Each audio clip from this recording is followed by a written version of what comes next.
तो सभी ऑफलाइन के छात्र और ऑनलाइन के छात्र, वेलकम। आप तो अभी भी थे, बैच 1 के हैं, बैच 2 के, आप सभी बैचेस के। ठीक। तो ऑनलाइन छात्र भी जो लोग मुझे सुन रहे हैं, warm welcome to all of you. Class हम शुरू कर रहे हैं, नया टॉपिक शुरू कर रहे हैं, इंडियन ज्योग्राफी। इसमें क्या बातें होंगी वो भी होंगे। हमारे एक मित्र प्रीलिम्स क्लियर किया, इंडियन ज्योग्राफी से इस बार प्रश्न नहीं आया है प्रीलिम्स में। इसका भी हुआ है। हाँ, नहीं तो इस बार आया कि नहीं आया? मैपिंग का प्रश्न था, तो इंडियन ज्योग्राफी से बहुत प्रश्न है, लेकिन जनरल ज्योग्राफी से आए, बन रहे थे, सवाल बनते हैं। और विश्व से भी आए, विश्व से भी मैपिंग क्या है, तो मैपिंग के प्रश्न आएंगे। और जिस तरह से प्रश्न बनते हैं उसी तरह से पढ़ा जाए तो ज़्यादा अच्छा है ना। बहुत से लोगों की शैली होती है कि चीज़ों को बस लिखवा दिया जाए।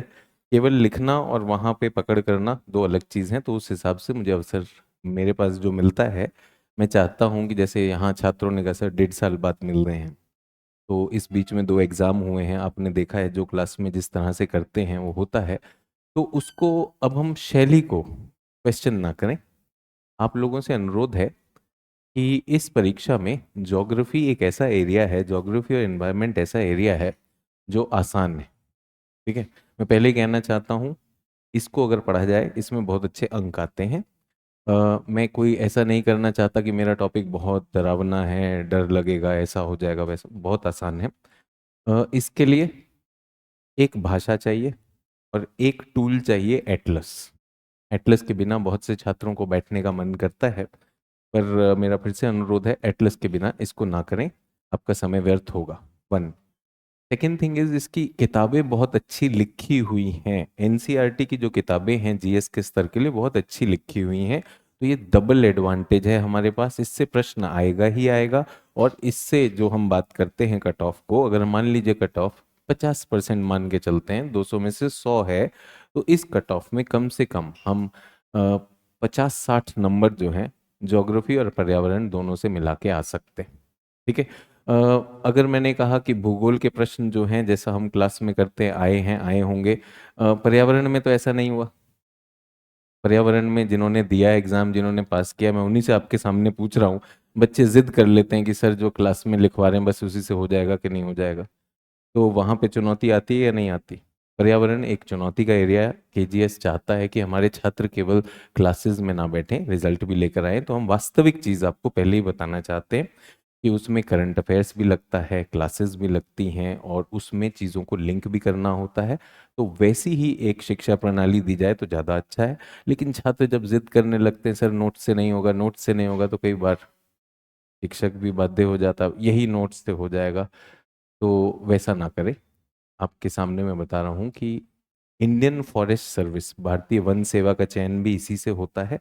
तो पर्यावरण के प्रश्नों को अच्छी चुनौतीपूर्ण बनाया जाता है। जो आपके शिक्षक आपको क्लासेस में देते हैं वो एक स्टैटिक पार्ट बिल्कुल होता है, उसके साथ करंट अफेयर्स भी होता है, केजीएस की करंट अफेयर्स की क्लासेस भी लगती हैं, उनको प्लीज मिक्स करिएगा। ठीक है, तो ये पहली चीज हुई। भारत के भूगोल में इस बार बहुत नहीं आए हैं, प्रीलिम्स में नहीं आए हैं। और यूपीएससी का जो सिलेबस है वो भी कहीं पर ऐसा नहीं लिख के देता भौतिक भूगोल, भारत भूगोल, विश्व भूगोल। वो सिलेबस कुछ इस तरह का है कि विश्व का पूरा भौतिक भूगोल आपको आना चाहिए, विश्व का मानव भूगोल आना चाहिए। हम शिक्षकों ने इसे बांट दिया है। इसे बांटा है भौतिक भूगोल जो सिद्धांतों पे जुड़ा हुआ है, उन सिद्धांतों को जब विश्व पे लगाते हैं तो विश्व भूगोल, और जब उसे भारत पे लगाते हैं तो भारत भूगोल बन जाता है। ठीक है, ये हम काम करते हैं। उसके अलावा जो चीजें हैं, एटलस से बहुत ज्यादा प्रश्न प्रीलिम्स में आते हैं। तो प्रीलिम्स की दृष्टि से एटलस खोलनी आनी चाहिए। लेकिन जब पढ़ा रहे हैं, पहले ही पहले दिन ही बता रहा हूँ कि प्रीलिम्स और मेंस दोनों के लिए पढ़ा रहा हूँ।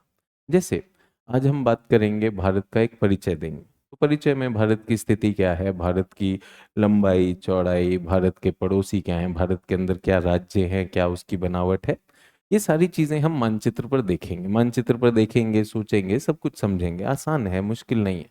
2022 में यूपीएससी ने प्रश्न पूछ लिया मुख्य परीक्षा में कि भारत को एक उपमहाद्वीप क्यों कहा जाता है? Why is India called a subcontinent? तो आज ही हम बात करेंगे भारत की स्थिति क्या है, सब कुछ है। लेकिन उसमें मुख्य परीक्षा में आज से 2 साल पहले अगर वो ये पूछ लेता है कि इसको उपमहाद्वीप क्यों कहते हैं, यानी उसके पीछे के कुछ विचारों पर भी चर्चा होनी चाहिए। जो आज मैं कराने वाला हूँ, अधिकांशतः जो चीजें हैं ये हमारी एनसीईआरटी और केजीएस की जो इंडियन ज्योग्राफी की बुकलेट है उसमें लिखित है। तो रिटन पार्ट में जिन छात्रों को चिंता रहती है कि यार मैं अभी लिख पा रहा हूँ, लिख पा रही हूँ, ये सारी चीजें, तो क्लास में मेरा आपसे अनुरोध है कि समझें, बात करें, चर्चा करें। विषयों पर लिखते रहिए, इसमें कोई दो राय नहीं है, बट ये अपेक्षा करना कि सिर्फ उस पर एक श्रुत लेख होगा, डिक्टेशन होगी, वो बेवकूफ़ी है। वो समय व्यर्थ ना करें। वो सब कुछ लिख के आपको दिया गया है। और साथ ही साथ क्लास के बाद सबसे आग्रह है ऑफलाइन और ऑनलाइन दोनों छात्रों के लिए कि क्लास के बाद जो भी कराया उसको अपनी एनसीईआरटी एनसीईआरटी क्लास 11वीं की भाग 2 और केजीएस की बुकलेट से अपडेट कर लें, ताकि आपकी जो चिंता है कि आखिर में मैं किताबें नहीं पढ़ना चाहता, मैं सिर्फ नोट्स पढ़ना चाहती हूँ, तो अपने नोट्स को क्लास में लिविंग नोट्स बनाइए, जहां चर्चा भी हुई, आपने विचार भी लिखे, जॉटिंग्स भी लिखे, और जहां जरूरत है तथ्यों की, आंकड़ों की, उसे हमने किताब से भी लिख लिया। ठीक है, तो ये मेरी पहली सूचना आप लोगों के लिए।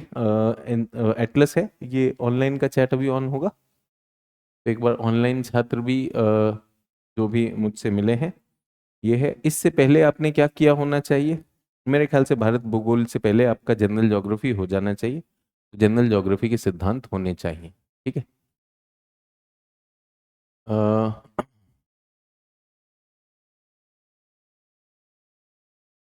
Good morning. कितने बैच हैं इसमें? 2 बैच जुड़ेंगे, दोनों के चैट लगा दीजिए। तो पहले तो मैं ऑनलाइन छात्रों से कहना चाहता हूँ ऑडियो वीडियो कंफर्म करेंगे। आपके प्रश्नों को मैं आखिर में ले लूंगा तो ज़्यादा अच्छा होगा, क्योंकि बीच में फिर फ्लो रुक जाता है। ठीक है। हमने तो पूरा लेक्चर देख लिया है, अच्छी बात है।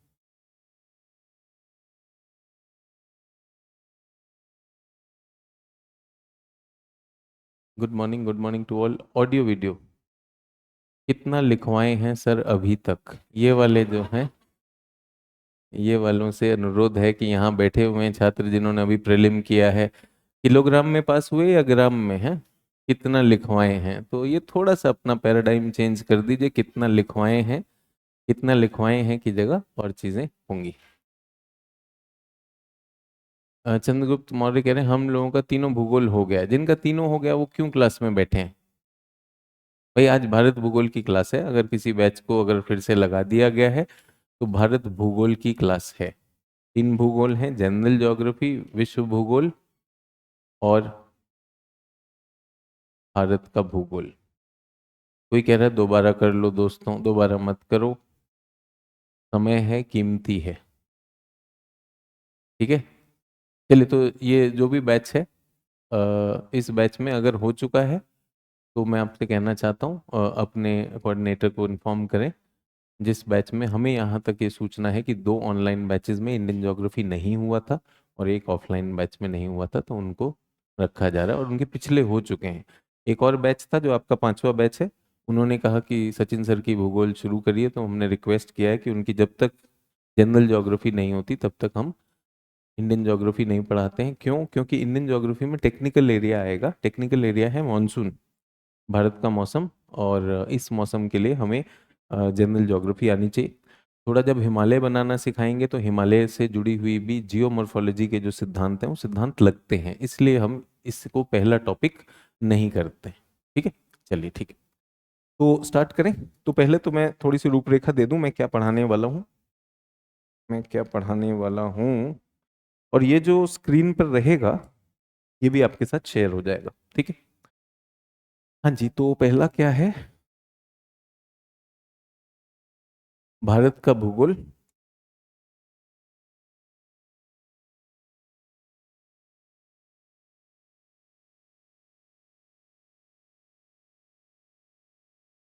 इसमें पहले हम भारत का भौतिक या प्राकृतिक भूगोल देखेंगे। ठीक है। भारत का भौतिक या प्राकृतिक भूगोल देखेंगे। इसमें क्या देखेंगे? तल आकृति, भारत की जलवायु, भारत का अपवाह तंत्र, यहां पर नदियां आएंगी आपके पास। ठीक है। उसके बाद भारत का जैव भूगोल जो है, जैव भूगोल में भारत की मृदा एवं वनस्पति बताया जाएगा। ये रूपरेखा है, हम क्या करने वाले हैं। ठीक है। स्थलाकृति, जलवायु, अपवाह तंत्र, जैव भूगोल, मृदा, वनस्पति, ये बहुत के बारे में होगा। इसके लिए पहले ही बता रहा हूं, किताब एनसीईआरटी क्लास 11 का भाग 2, इसमें भारत का भौतिक भूगोल है। बढ़िया किताब है, बहुत काम आएगी। प्लस KGS की बुकलेट। उसके बाद भारत के भूगोल का मानव भूगोल। अब इसमें हमारे अर्थशास्त्र प्लस समाजशास्त्र की जो क्लासेस हो रही हैं आपके साथ, सामाजिक मुद्दे, उनके साथ थोड़ा सा ओवरलैप रहेगा। तो कुछ चीज़ें आपने देखा होगा, रामेश्वर सर ने भी करवाई हैं आपको, तो वो कुछ चीज़ें, उसका आर्थिक पहलू सर की क्लास से आएगा, उसका भौगोलिक पहलू मेरी क्लास से आएगा। ठीक है। तो इसमें जो हम प्रमुख करने वाले हैं, इसमें हम करने वाले हैं अगर मैं कहूँ उद्योग, ये अर्थशास्त्र के साथ रहेगा। ठीक है। भारत में उद्योगों की स्थिति कहाँ पर हैं, कैसे स्थित हैं, वो हैं।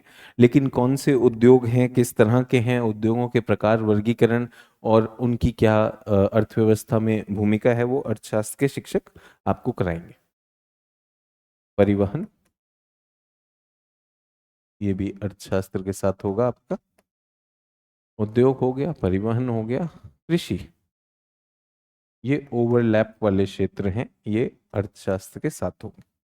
तो मेरी क्लास भी रहेगी और सर की क्लास में जो आपको आर्थिक पहलू है वो जोड़ लीजिएगा। ऐसा नहीं है कि हम दोनों रिपीट करेंगे, लेकिन हमारे जो एरियाज टच होते हैं, उस एरियाज को मैं पहले ही बता देना चाहता हूँ, तभी आपकी वो पूरी समझ बन पाएगी। उसके बाद हमारे पास आएगा जनसंख्या। भारत की जनसंख्या से जुड़ी हुई जितनी जानकारी है, सेंसस की दृष्टि से उनका वितरण, उनके कारण, घनत्व क्या है, डिस्ट्रीब्यूशन क्या है, वो सारी चीज़ें मैं थोड़ी बहुत बात करूंगा। लेकिन ये मेरा किसके साथ जुड़ जाता है, पांडे सर के साथ जो आप क्लासेस लेते हैं, समाजशास्त्र, उसके साथ, और इसी के साथ नगरीकरण, नगरीकरण कह लीजिए, इसी में अधिवास भूगोल भी आता है। तो ये आपका प्रमुख रूप से होगा।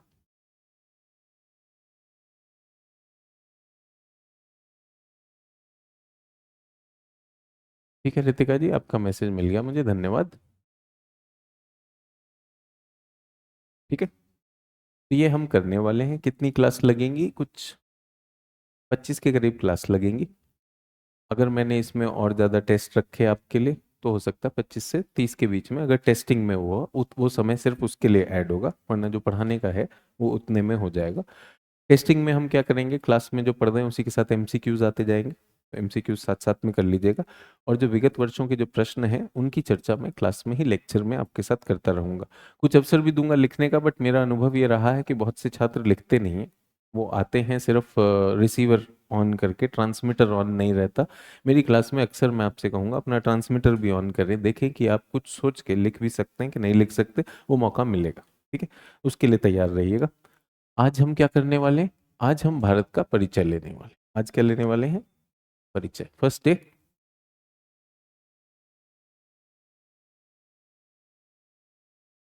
भारत की, भारत की स्थिति देख लें।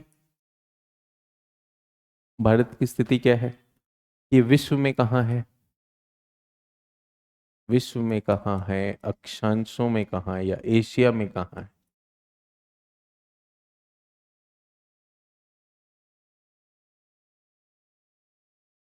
अक्षांश व देशांतर की दृष्टि से क्या है। ठीक है। पे भारत की स्थिति आ जाएगी, स्थिति के साथ ही भारत का आकार भी हम बात करने वाले हैं। उसके बाद फिर हम भारत के राजनीतिक मानचित्र, राजनीतिक व भौतिक मानचित्र से परिचय,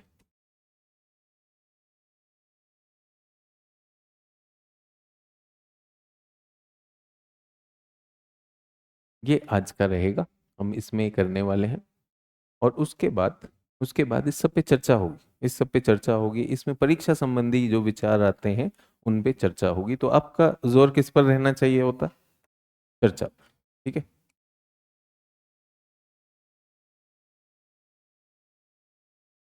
इस पर जोर रहेगा।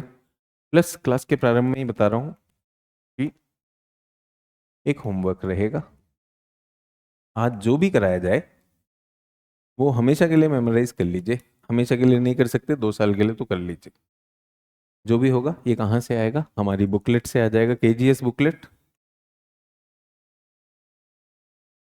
बुकलेट में जो डेटा है उसको यूज करेंगे, ठीक है।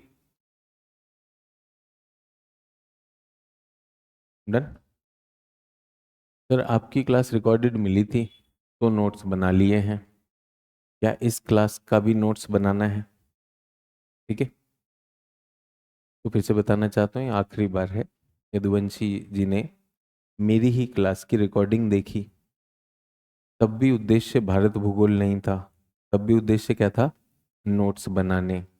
बना लिए हैं, अब फिर से आ गए हैं, फिर से अब लाइव देख रहे हैं कि पहले जो है पैसिव था, अब एक्टिव है। अब ऐसे वाले चैट भेजने का इनके पास अवसर है। अब भी उद्देश्य क्या है? नोट्स बनाने हैं। तो पिछला बना चुका हूं, अब फिर से बना लूं, ठीक है। तो उद्देश्य क्या होना चाहिए? भूगोल। अगर आपके नोट्स बन चुके हैं और आपको लगता है कि आपने वो किया है, तो आज जो चर्चा होगी मैं अपेक्षा करता हूँ वो छात्र ज़्यादा पार्टिसिपेट करेंगे, उनको ज़्यादा समझ होगी, ठीक है। और नोट्स बनाते बनाते फिर वही वाली बात है, उसका यूज़ भी तो होना चाहिए। तो अगर आपने पिछले उसमें नोट्स बना लिए हैं तो उनका यूज़ करके देखिए आज। डन। और नोट्स होते क्या हैं वो भी हम देखेंगे, यहाँ पर कुछ सैंपल्स मैं वो लेकर आया हूँ, तो उस पर हम बात करें, ठीक है। तो पहली चीज़, हम भारत की स्थिति कर लें। तो location, location and size, Bharat की लोकेशन क्या है? तो पहला क्या होता है? गोलार्ध। हेमिस्फीयर में देख ले, ग्लोब में अगर मैं गोलार्ध की दृष्टि से देखूं, ठीक है, गोलार्ध की दृष्टि से देखूं तो ये पृथ्वी, हम कौन से गोलार्ध में हैं? अगर हम उत्तर और दक्षिण में ये विषुवत रेखा मानते हैं, हम 0 डिग्री, ये विषुवत रेखा मानते हैं, तो हम कौन से गोलार्ध में हो गए? उत्तरी गोलार्ध, उत्तरी गोलार्ध है। दूसरी चीज क्या है, हम एक और रेफरेंस लाइन यूज करते हैं जो लंबी खड़ी रेखा है, वो क्या है? 0 डिग्री। यहां पर भी है कि नहीं है? ये 0 डिग्री कौन सा है? ये प्रधान देशांतर है हमारा, प्राइम मेरिडियन है ये। इसके कहां पर है? हम पूर्व में हैं, तो हम यहां कहीं पर हैं, ये भारत ऐसा बनेगा। तो हम कहां हुए? उत्तरी गोलार्ध में और पूर्वी गोलार्ध में। अब लिखना है लिख सकते हैं, सुनना है सुन सकते हैं। अक्सर मेरा ये रहा है कि जब हम लिख भी रहे होते हैं साथ साथ, कुछ चीज़ सुन भी रहे हैं देख भी रहे हैं, तो हमारा माइंड ज़्यादा एक्टिव होता है, चीज़ें ज़्यादा रिटेन होती हैं। तो पूरा डिटेल लिखने की जगह, जैसे किसी ने कहा मैंने तो नोट्स बना लिए हैं, तो सीधा ये बनाइए, काम आगे बढ़ जाएगा, ठीक है। थोड़ी देर के लिए अब ये जो है चैट्स डाउन कर दीजिए, मुझे स्क्रीन पे कर दीजिए, थोड़ा सा ना ध्यान भटकेगा, तो हम टॉपिक पे रहेंगे। सभी ऑनलाइन छात्रों से रिक्वेस्ट है कि जो प्रश्न मैं पूछ रहा हूँ जहाँ बैठे हैं वहीं पे जवाब दे दीजिएगा। ऑफलाइन क्लास तो क्लास में शाउट आउट करके जवाब दे सकते हैं। अच्छा, हमने एक और चीज देखी थी कि ये जो स्थिति है, स्थिति तो एक बहुत ही आसान सी बात है कि हम उत्तरी गोलार्ध में, हम पूर्वी गोलार्ध में हैं। इस स्थिति से हमें भौगोलिक रूप से क्या समझ में आता है? तो अगर हमें अरस्तु याद है, अरस्तु ने पृथ्वी को तापीय पेटियों में बांटा, और वो कैसे बांटा? 30, 60, ठीक है, उत्तर और दक्षिण। तो भारत तो उत्तरी गोलार्ध में है, तो हम इसको यहां पर तो 90 डिग्री नॉर्थ मान लें, इसको 90 डिग्री साउथ मान लें, ठीक है। तो अब यही स्थिति हमें तापीय दृष्टि से कैसा गोलार्ध में रखती है? हम कैसे हैं तापमान की दृष्टि से? तो तापमान की दृष्टि से हम किस पेटी में आए? उत्तरी और पूर्वी। जल्दी बताइए, तापमान की दृष्टि से क्या शब्द आएंगे?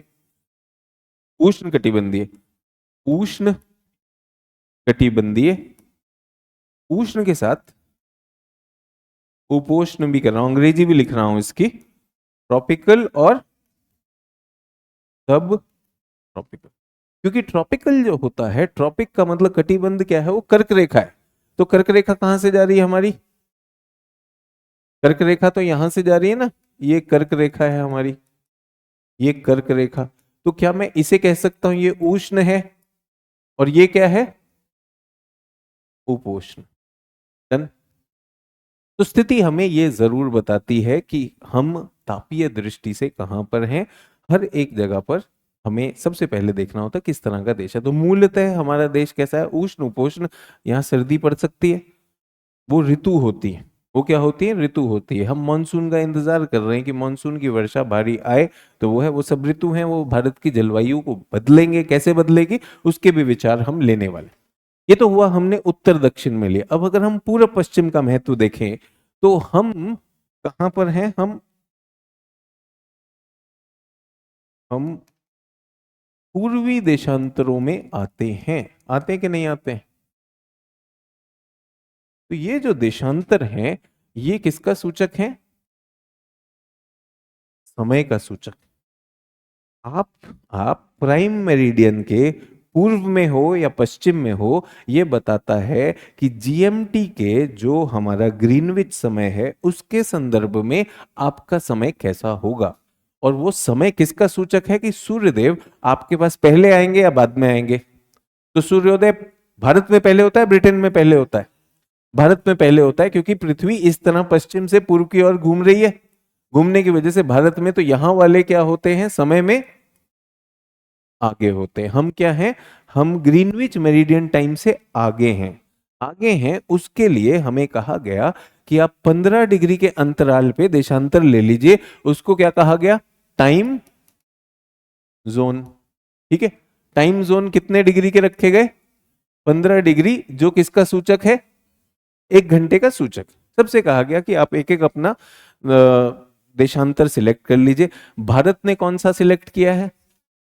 82.5। तो भारत ने अपना मानक समय, स्टैंडर्ड टाइम के लिए जो देशांतर चयनित किया वो है 82 डिग्री 30 मिनट ईस्ट। ठीक है, तो 82 डिग्री 30 मिनट, तो 1 डिग्री कितनों में डिवाइड होती है? 60 मिनट में। या तो आप पूरे डिग्री हो, अगर डिग्री से थोड़ा ऊपर नीचे हो तो 60 मिनट में, और मिनट किस में जाएंगे? सेकंड में। तो भारत ने क्या लिया? 82.5 डिग्री और 30 मिनट ईस्ट। अगर 82.5 कहलाएगा, क्योंकि 60 का 30 कितना होता है? आधा होता है कि नहीं होता? बटा 15 कितना आता है? 15 से भाग करेंगे तो 82.5, सॉरी, कितना आया? 5.5 आएगा। 15 पंजे 75, 75 के बाद कितना आया? ये और आ गया 7.5। तो भारत कितना हो गया? 5.5 घंटे किसके आगे? जीएमटी के आगे। तो आजकल क्रिकेट मैच चल रहे हैं, क्रिकेट मैच चल रहे हैं। तो आप देखते हो क्रिकेट मैच कब शुरू होता है? दोपहर के बाद शुरू होता है। क्यों शुरू होता है? क्योंकि उनकी सुबह के टाइम हमारे यहाँ पर 5.5 घंटे ऐड होते हैं। तो रात तक चलता है कि नहीं मैच? रात तक चलता है। उनके लिए तो दिन ही होता है, लेकिन हमारे लिए क्या हो जाती है? हमारे लिए रात हो जाती है। किससे डिसाइडेड होता है? सूर्य से डिसाइडेड होता है। सभी लोगों को इसका अंडरस्टैंडिंग आया या नहीं आया?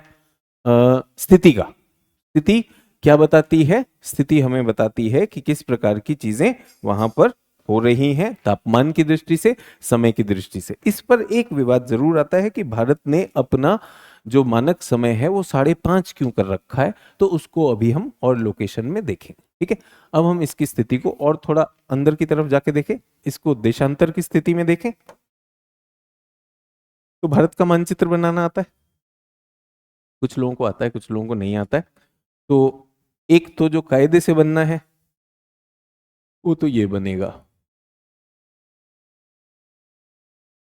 तो जो हमारे भूगोल वैकल्पिक के छात्र हैं उनको तो बनाना आना ही चाहिए, क्योंकि उनको उसमें अधिक अंक मिलने का संभावना रहती है। लेकिन जो लोग भूगोल के वैकल्पिक वाले नहीं हैं वो क्या करेंगे, उसके लिए भी अभी आपको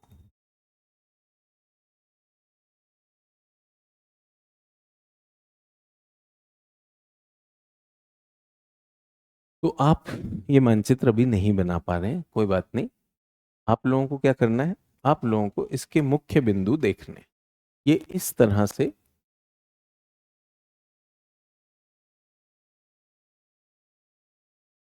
इस आकृति को अगर मैं देखूं, ये जो मैंने डॉटेड लाइन रखी है, तो ये ऐसा सा लगता है कि नहीं लगता है। अब इसमें अगर हम जम्मू कश्मीर के नाम का, पूर्वोत्तर के नाम का, गुजरात के नाम का बना दें तो बन जाएगा। ये क्या है, ये एक मानचित्र है। और ये क्या है, ये ऐसे ही एक रेखा चित्र है, इसको हम थीमेटिक कहते हैं। तो आप दोनों में से कोई सा भी बना सकते हैं अभी के लिए, अपनी समझ के लिए। वहां परीक्षा में क्या करना है, परीक्षा में बहुत सारी चीजें हैं, समय के साथ सीख भी सकते हैं, मैं सिखा भी सकता हूँ, बट पहले दिन मैं इसमें ड्राइंग की तरफ अभी मेरा फोकस नहीं, अभी परिचय है तो उसको करेंगे। इसके आसान तरीके हैं, झट से हो जाता है, 15 से 20 सेकंड में मानचित्र बन जाना चाहिए। तो अभी जबरदस्ती ना करें, ये बनेगा नहीं। और बेकार में ये जब बनेगा तो ऐसा लगेगा कितना एंटी नेशनल काम किया तुमने, और ऐसे नहीं करना चाहिए, देश की शान में गुस्ताखी नहीं करें।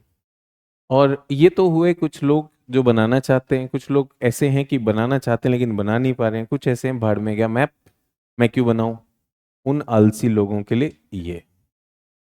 ठीक है, उत्तर दक्षिण पूर्व पश्चिम 3 दे दिए हैं, सब श्रेणी के छात्र क्लास में बैठते हैं, रोक सकते नहीं है, तो ये हमने डाल दिया आपके लिए। ठीक है, अब हम इसमें भारत की अभी भी स्थिति में है, किस में है, स्थिति में है। तो आप यूं समझिए कि मैंने भारत को जो यहाँ पे था, जहां जो मैंने स्थिति बताई, अब मैंने भारत को क्या कर दिया, नक्शे को जूम कर दिया, नक्शे को क्या कर दिया, जूम कर दिया। तो अब भारत के निश्चित रूप से इसका एक दक्षिणस्थ बिंदु होगा, होगा या नहीं होगा, ये एक अक्षांश होगा, एक इसका उत्तरतम बिंदु होगा, होगा या नहीं होगा। ये यहां पर आएगा कुछ और ये यहां पर आएगा, ये नॉर्दर्न आएगा और ये सदर्न आएगा। तो ये अक्षांशीय दृष्टि से अगर हम देखें तो ये क्या कहलाता है, मुख्य भूमि भारत। क्या कहलाता है, मुख्य भूमि भारत। अब बहुत से छात्र ऐसे हैं जो मुझे सुन रहे हैं, जो मानचित्र नहीं बना पाए, वो सोच रहे हैं हम क्या करें। तो आपके पास अगर एटलस है तो एटलस में लिखिए, एटलस है अगर आपके पास, पढ़िए, आप मजे से लिखिए, जीएस के छात्र अपनी एटलस को यूज करिए। तो आपके पास मानचित्र आता है, वो आपको दिखाई दे रहा है, अगर कुछ आपको चेक करना हो तो आप वो कर सकते हैं। ठीक है, अब इसका जो सदर्न बिंदु है ये कितना है, 8 डिग्री, 8 डिग्री 4 मिनट नॉर्थ, ऐसा ही है। तो आप चाहें तो अपने मानचित्र पर वहां भी लिख सकते हैं 8 डिग्री 4 मिनट। और ये वाला कितना है,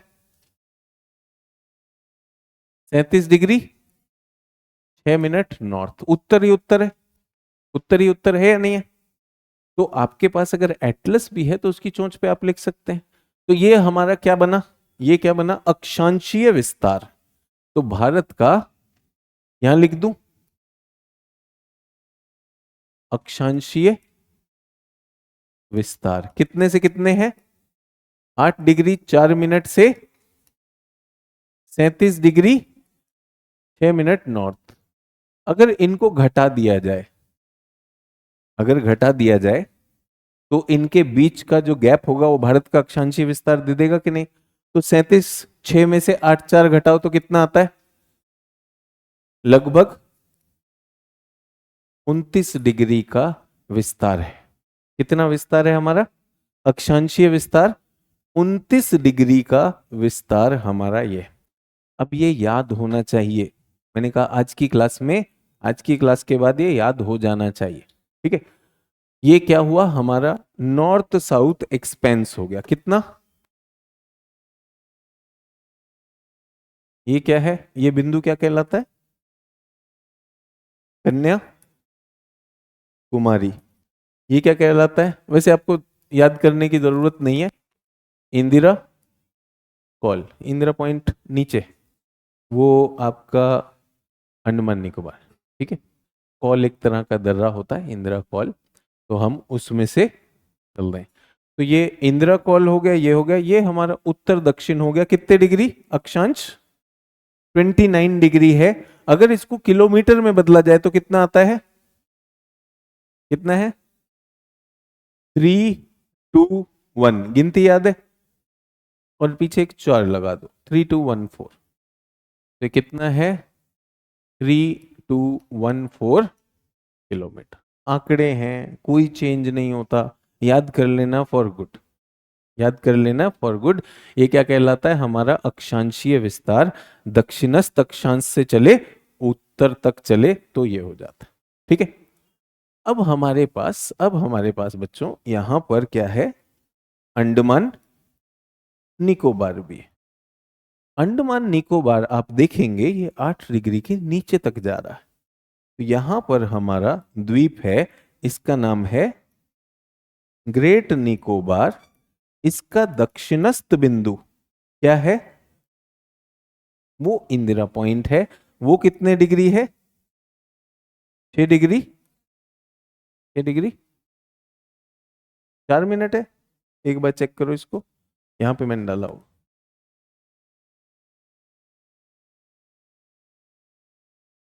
यहां डाला है 6 डिग्री, इसमें डाला हुआ 8 डिग्री 4 मिनट मुख्य भूमि का डाला है, ये नहीं डाला है।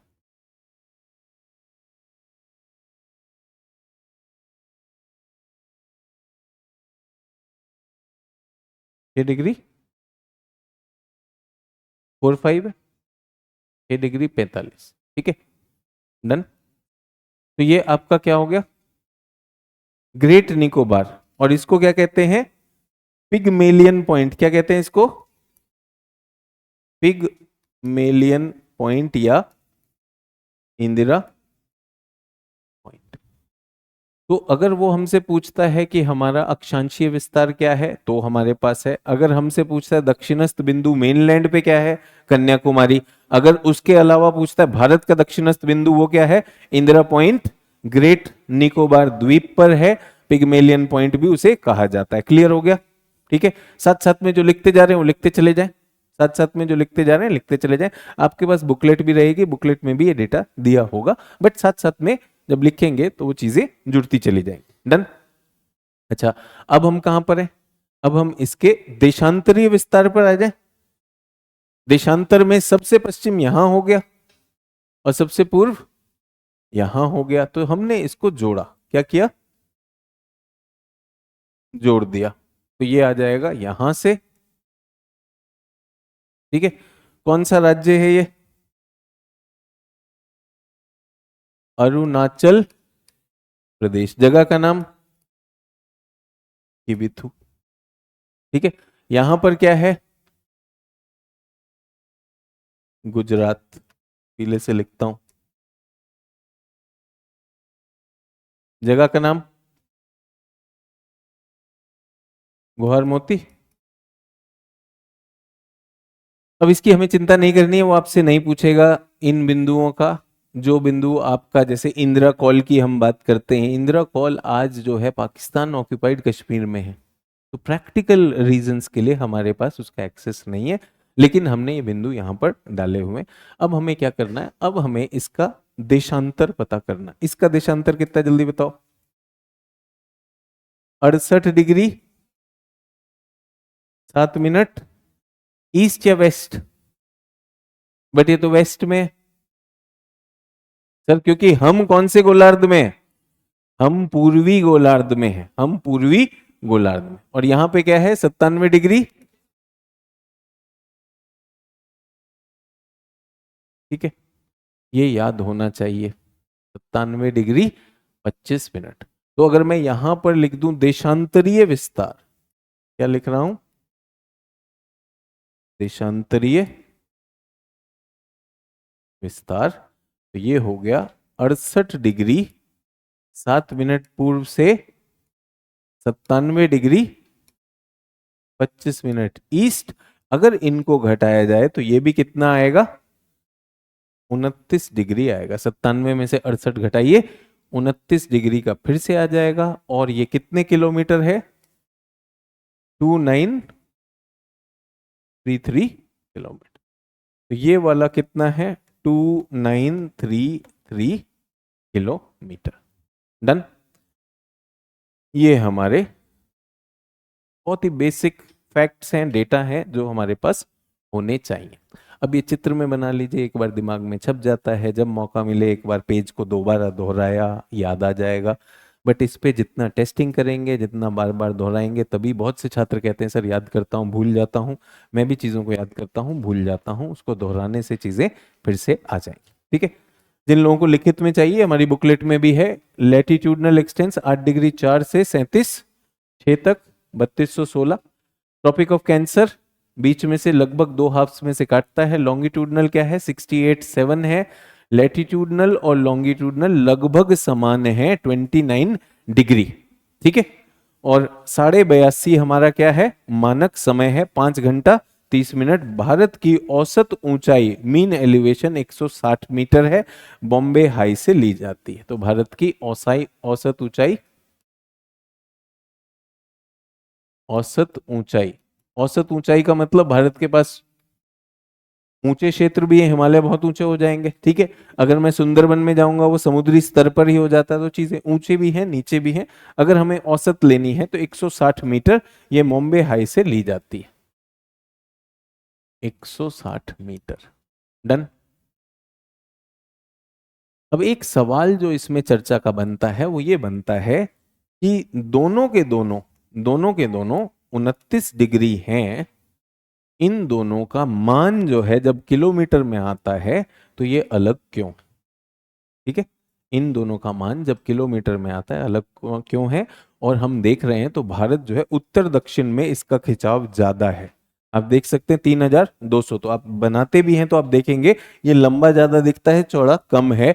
तो ऐसा कैसे हुआ कि 29 डिग्री चाहे लैटिट्यूड में हो चाहे लॉन्गिट्यूड में हो, इनमें अंतर क्यों है, जल्दी बताइए। जिन कुछ लोगों ने रिकॉर्डिंग भी देखा है, हाँ जी बताइए। बहुत अच्छी बात है, इसका एक ही उत्तर है, बैठ जाइए प्लीज। इसका उत्तर यह है कि दोनों का स्केल सेम नहीं है, दोनों का स्केल सेम नहीं है। 1 डिग्री का देशांतर और 1 डिग्री का अक्षांश अगर किलोमीटर में बदला जाए तो दोनों की मात्रा सेम नहीं है। ठीक है, अक्षांशीय स्केल बदल जाता है, उसका कारण मैं आपको दिखा सकता हूं। उसका कारण यह है कि अगर हम मैप देखते हैं तो मैप में चीजें हमें कैसे दिखाई देती हैं, ऐसे दिखाई देती। मान लीजिए मैंने इसको लिया 8 डिग्री 9 डिग्री और 10 डिग्री, ये क्या है, अक्षांश, 8 9 और 10। और इनमें दूरी कितनी है, डी, मान लीजिए डी। और यहां से हम कितने से शुरू हुए थे, 68 से शुरू हुए, 68 69 70, ये भी डी है। अगर ये सेम होते तो जितना भी देशांतर और अक्षांशों में अंतर है वो समान आना चाहिए। लेकिन वास्तविकता में अगर हम देखें तो ये हमारा विषुवत रेखा, ये हमारी प्रधान,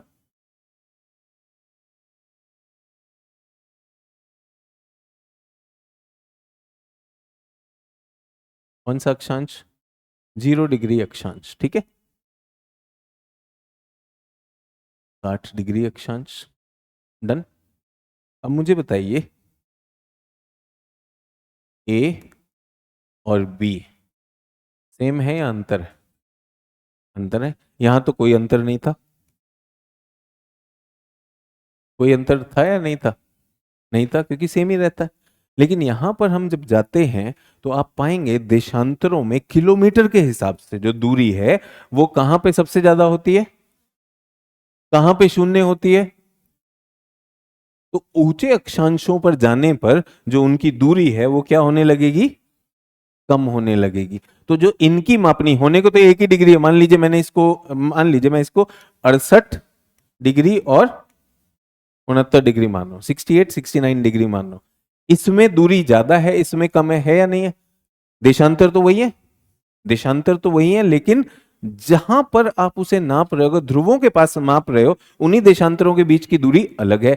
लेकिन अगर मैं यहां पे अक्षांश करूं, अक्षांशों में कोई दिक्कत, अक्षांशों में कोई दिक्कत नहीं, अक्षांश की दूरी स्टैंडर्ड रहती है। तो इसलिए ये अंतर आता है। तो जो इन्होंने कहा वो उत्तर को एकदम स्पष्ट भाषा में कि देशांतर और अक्षांश को मापने की जो मापनी है, स्केल है, वो अलग होता है। इसलिए दोनों की डिग्री का जो किलोमीटर में मान है वो सेम नहीं है। तो 29 डिग्री लैटिट्यूड का जो मान आया वो आया 3214 किलोमीटर, और लॉन्गिट्यूड का जो मान आया वो कितना आया, 2933 किलोमीटर। यहां तक क्लियर हो गए? ठीक है, लैटिट्यूड भी हो गया, लॉन्गिट्यूड भी हो गया। कोई अहम रेखा यहां से गुजर रही है, तो कौन सी रेखा गुजर रही है? कर्क रेखा गुजर रही, कर्क रेखा। और एक रेखा हमने यहां पर ली हुई है, कौन सी है ये हमारी कौन सी गई, 82.5। वो खैर और इधर से जाती है, ये मानचित्र उस पर नहीं बनाओ। ठीक है, सभी लोग अपना एटलस में मानचित्र देख लेंगे और मेरे 3 प्रश्नों का जवाब देंगे। एटलस खुली हुई है आपके पास। मैं चाहता हूं एशिया का मानचित्र देख लीजिए, एशिया का मानचित्र ऑनलाइन के छात्र भी देखेंगे। ये तो ड्राइंग थी, जो चीज है ये हमारे पास है। एशिया का मानचित्र दिखाई दे रहा है?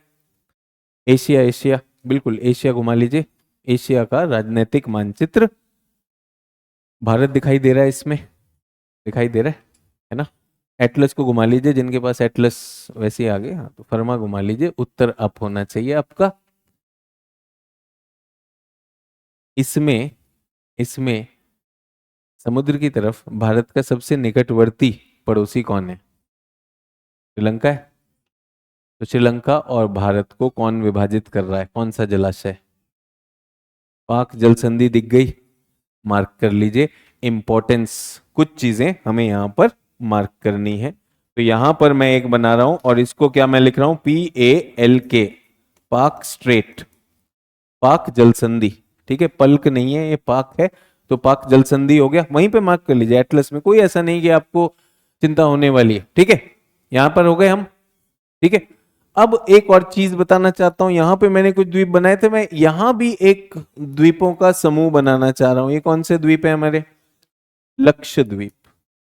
लक्षद्वीप के बाद एक और द्वीप है जिसपे हमारा हाल ही में बातचीत हुई, पर्यटन को लेकर बातें हुई, सारी चीजें, और जो चाइना के करीब जाता दिखाई दे रहा है वो क्या है? मालदीव। तो अभी यहां पर अगर मुझे सीमांकन करना है तो लक्षद्वीप और मालदीव के बीच की सीमा क्या कहलाती है? 8 डिग्री अक्षांश, या चैनल भी इसीलिए उसका नाम रखा गया। तो 8 डिग्री चैनल हमें किससे अलग कर रही है? भारत को मालदीव से, भारत को मालदीव से। क्यों? आपसे मैप खुलवाया, वहीं पे देख लो, मार्क कर लो, उसी के बीच की लाइन लगा के उसको 8 डिग्री चैनल लिख दो। एटलस पे ही लिख दिया 8 डिग्री चैनल। यहां पे श्रीलंका था, श्रीलंका को हमने क्या किया? पाक स्ट्रेट से हमने बांट। अच्छा, अब जो हमारा बच्चों यहीं पे आप देखोगे पिग्मेलियन पॉइंट, जहां पे अंडमान निकोबार खत्म होता है, यहां पर दक्षिण में इंडोनेशिया का सुमात्रा द्वीप शुरू हो जाता है। सुमात्रा और इसके बीच में जलाशय होगा, नाम बताइए। मलक्का नहीं है, इनके बीच में अंडमान सागर बच्चों यहां पर है, अंडमान सागर इधर है। Great channel, great channel. Sir मेरी एटलस में नहीं है। ठीक है, भारत के एटलस में आ जाइए, बड़ा करके देख लीजिए, इसी के भौतिक मानचित्र में देख लीजिए। तो भारत को इंडोनेशिया किससे विभाजित होता है? Great channel. मालदीव से किससे विभाजित होता है? 8 डिग्री अक्षांश। श्रीलंका से किससे विभाजित होता है? पाक स्ट्रेट से। इसी तरह से ये जो हमारे द्वीप चले जा रहे हैं, ये हमारे अंडमान निकोबार, और यहां पर आप देखेंगे ये म्यांमार है। ये क्या है? म्यांमार। तो म्यांमार से भी हमारा विभाजन है, यहां पर चैनल है, नाम क्या है? Cocos channel. देखिए जरा, कोकोस चैनल दिया हुआ है, कोकोस चैनल।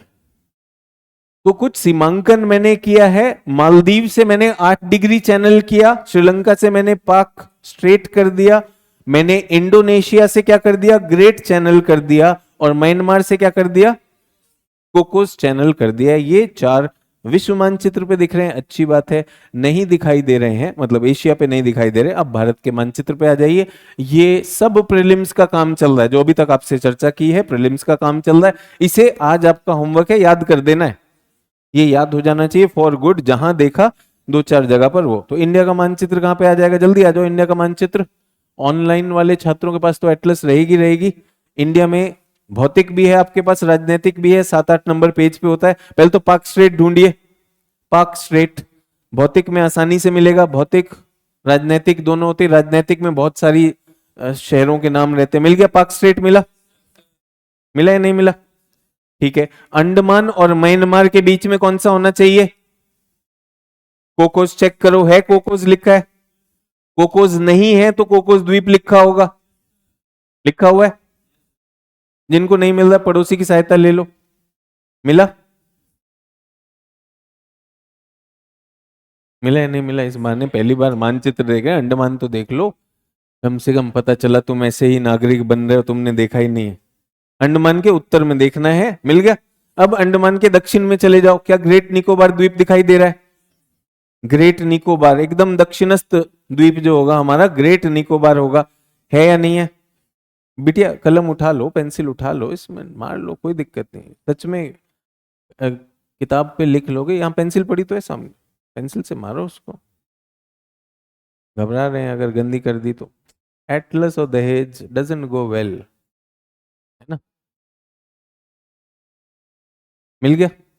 अब इन्होंने जो मानचित्र बनाया उसमें ग्रेट निकोबार इतना नीचे रख दिया, कुछ जगह ही नहीं छोड़ी है ग्रेट चैनल की, है ना? तो उसके नीचे क्या आएगा? ग्रेट चैनल आता है, ये मैंने आपको बता दिया। ठीक है, सभी लोग परिचित हो गए। परिचित होना जरूरी है, इसके साथ थोड़ा समय बिताया करें, जितना करेंगे उतना ज्यादा काम आने वाला है। Done everyone?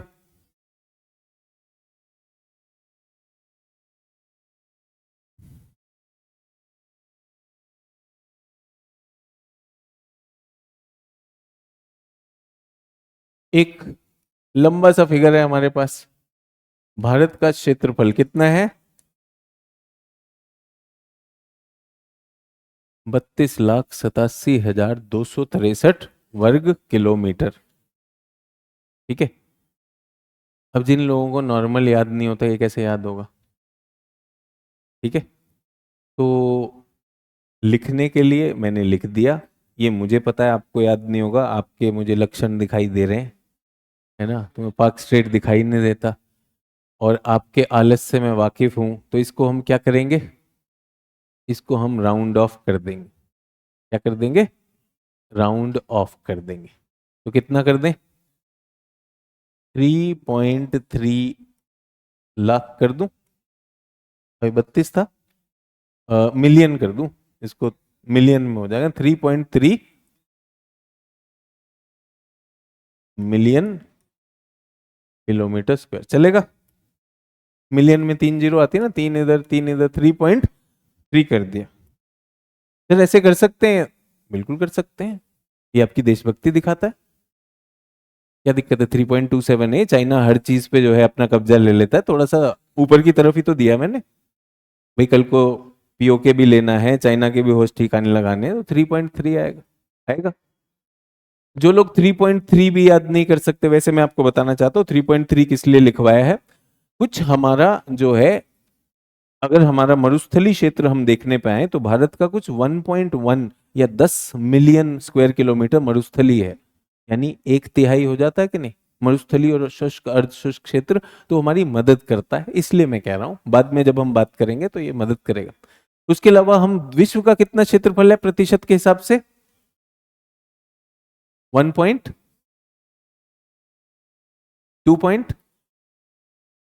2.4,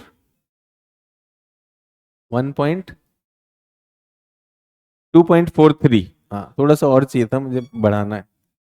2.43%। आबादी कितनी हमारी? 17%। 17% आबादी जो रुक नहीं रही है, दौड़े जा रही है।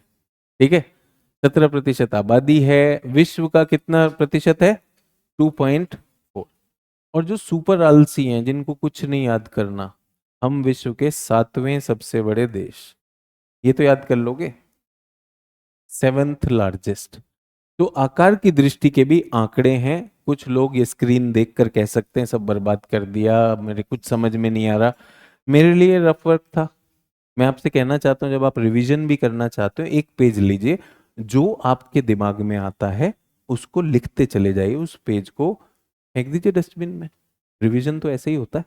जब भी आपको रिवाइज करना है, ये तो आंकड़े हैं ना, अभी इसमें कुछ भी सैद्धांतिक नहीं है। ये मेरे कुछ चयनित छात्र हैं, तो वो अपने नोट्स कैसे बनाते हैं, वो इस तरह से बना के रख लेते हैं। ये मानचित्र होता है, ये एक्चुअल नोट्स हैं, ये सिलेक्टेड स्टूडेंट्स हैं, उन्होंने अपने नोट्स ऐसे ही बनाए हुए हैं। इंदिरा पॉइंट है, स्टैंडर्ड मेरिडियन है, लेफ्ट राइट, यही होता है। अब आपको चाहिए कि वो अनुच्छेदों में लिखा होगा, वाक्यों में लिखा हो, एक ने कहा सर रिकॉर्डेड में लिख चुका हूं, अब उसके आगे क्या करवाओगे?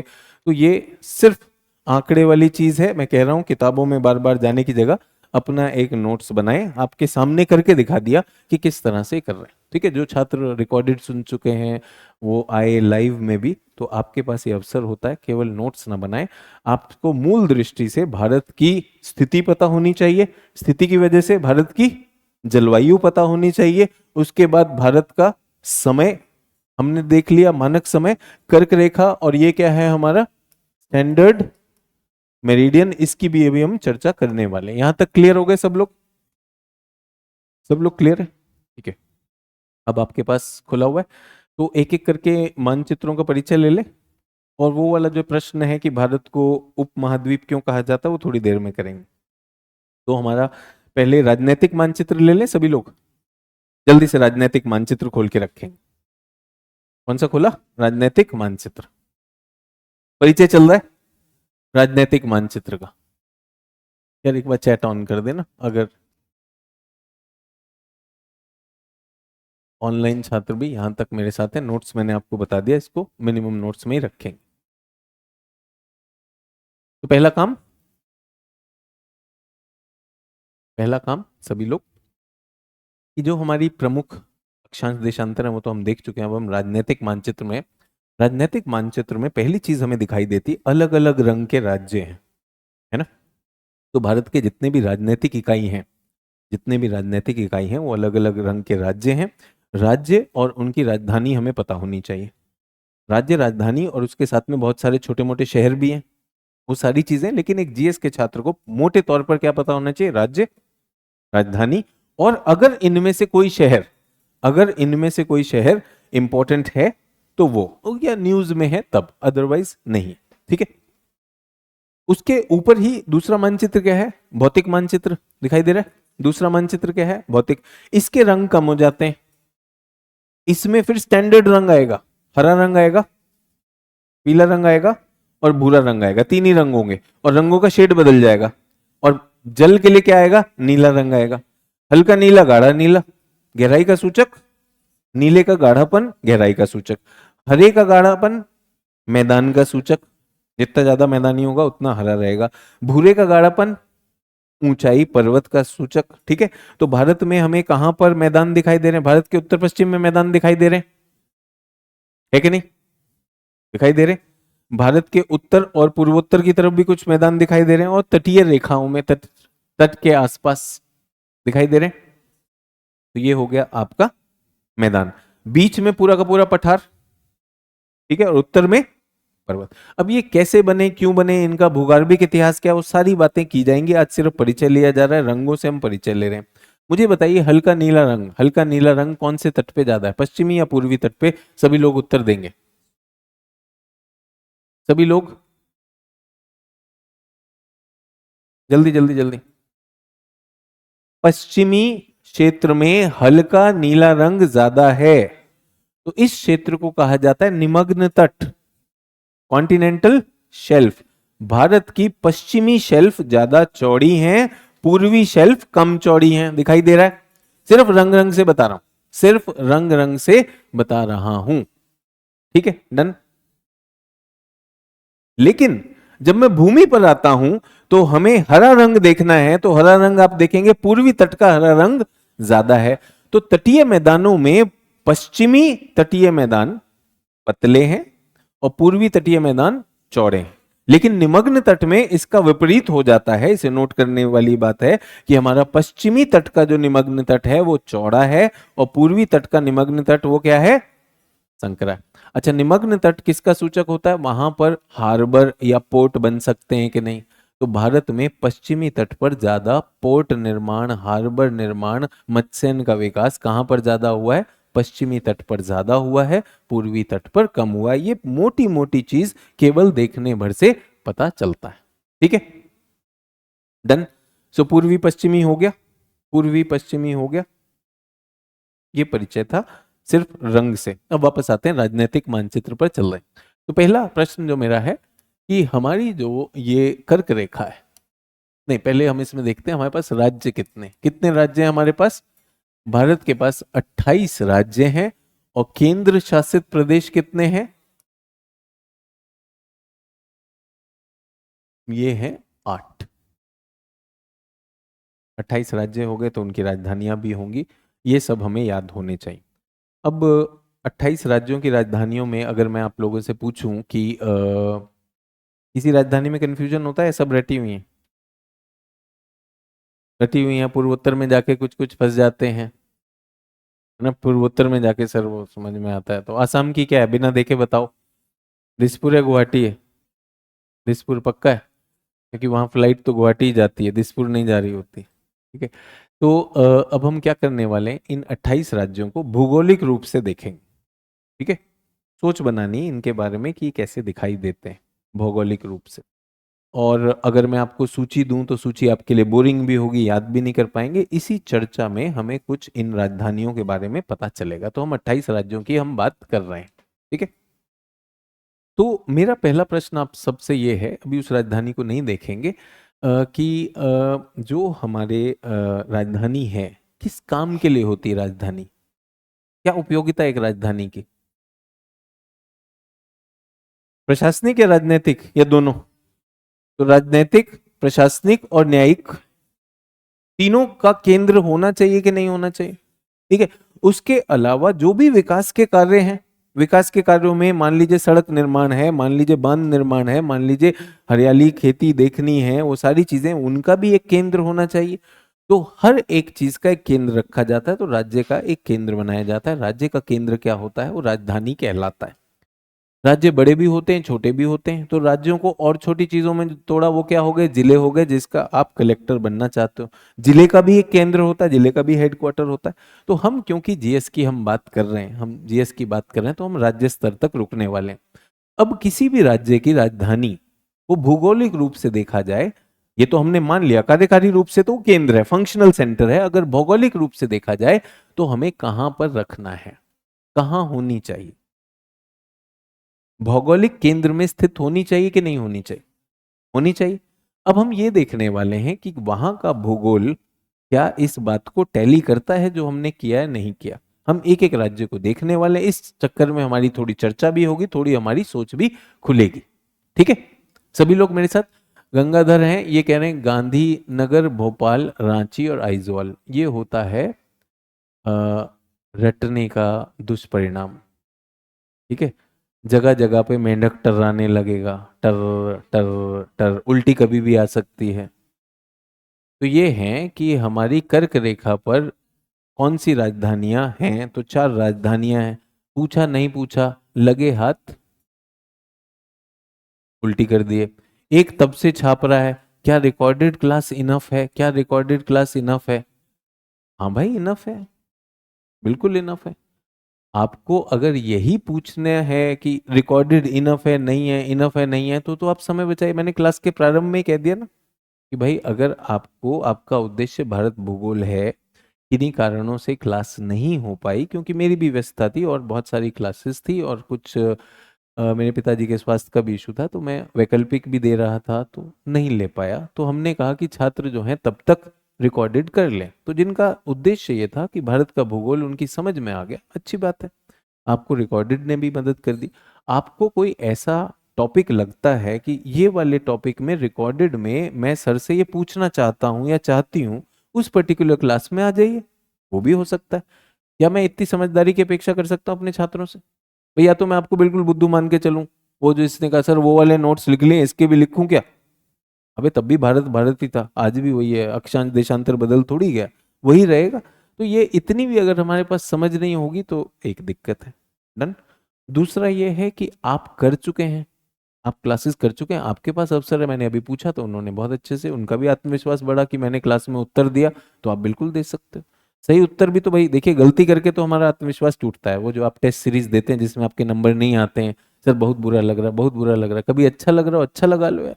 अच्छा लगता है तो ऐसा लगता नहीं यार ये तो सच में आईएएस बना देगा, थोड़ा उसको भी कर लीजिए। बट फिर से मैं कहना चाहता हूँ, जिनके पास समय की कमी है, मान लीजिए आप किसी जॉब में भी हैं और सारी चीज़ों में हैं, आप अपना समय बचा सकते हैं। आपको कोई एक विशेष एरिया है जहाँ पर आपको चुनौती है, उसकी क्लासेस की रूपरेखा आपके सामने है ही, आप उस क्लास में आ सकते हैं, उसके आगे पीछे का पता कर लीजिए। ये मैं आप पे सोच छोड़ता हूँ, और मैं सोचता हूँ कि जो आईएएस बनने वाले हैं इतनी तो समझ रखेंगे ना, उसके हिसाब से चलते हैं। तो हम राज्यों में चल रहे हैं, तो हमारे पास पहला राज्य क्या है? जम्मू कश्मीर एक राज्य हुआ करता था, अब तो नहीं है। तो अब ये क्या हो गया? 2 केंद्र शासित प्रदेश हो गए। 8 में से 2 तो यहीं पर हो जाएंगे।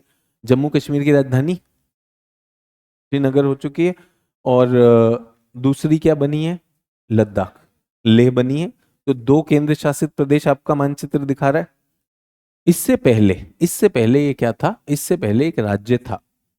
इस राज्य की 2 राजधानियां थी। क्या थी? 2 राजधानियां थी। सिर्फ चर्चा का विषय, आपको लिखने की जरूरत नहीं, जहां मन करे वहीं पे लिख सकते हैं। हम बात कर रहे हैं कि थोड़ा सा इसको समझने की कोशिश। तो इसकी एक राजधानी होती थी शीत राजधानी, वो जम्मू हुआ करती थी। ग्रीष्म राजधानी श्रीनगर, क्योंकि श्रीनगर सर्दी में एकदम बर्फ से ढक जाता है। तो आपको प्रशासनिक केंद्र आपने कहा, राजनीतिक केंद्र आपने कहा, वो सारे काम तो रुक जाएंगे, ठप पड़ जाएंगे। तो इसलिए काम जम्मू से हुआ करता था। तो जम्मू और श्रीनगर दोनों की लोकेशन देखकर मुझे बताइए, क्या ये जम्मू और कश्मीर के केंद्र में थे? हाँ या ना, जल्दी से। नहीं थे, नहीं थे। और आपकी और मेरी सोच में क्या है? होने चाहिए। आपकी और मेरी सोच में होने चाहिए। उत्तर प्रदेश ले लीजिए, उत्तर प्रदेश की राजधानी लखनऊ, क्या उत्तर प्रदेश के मध्य में है? चेक कर लो। कह रहा नहीं है। देखो ऐसे डालना है, ऐसे डालना है, ये उत्तर, ये दक्षिण, ये पूर्व, ये पश्चिम। तो आपकी राजधानी अगर यहाँ पे, तो सेंटर में, अगर यहाँ है तो नॉर्थ वेस्ट में, यहाँ है तो यहाँ पर है, तो मुझे बताइए जम्मू कश्मीर की राजधानी कहाँ थी? अगर मैं जम्मू कश्मीर की बात करूं, ये कोड है आपके पास, centre, north west, north east, south west, south east. कहाँ थी? नॉर्थ में थी। अरे ओरिजिनल जो जम्मू कश्मीर था, ओरिजिनल जम्मू कश्मीर में आपको क्या करना है? लो, इतना बड़ा न्यूक्लियर फिजिक्स कर रहे हैं, ये ऐसे थी, ऐसे था ना? तो आपको क्या करना है? काल्पनिक ऐसे कर देना।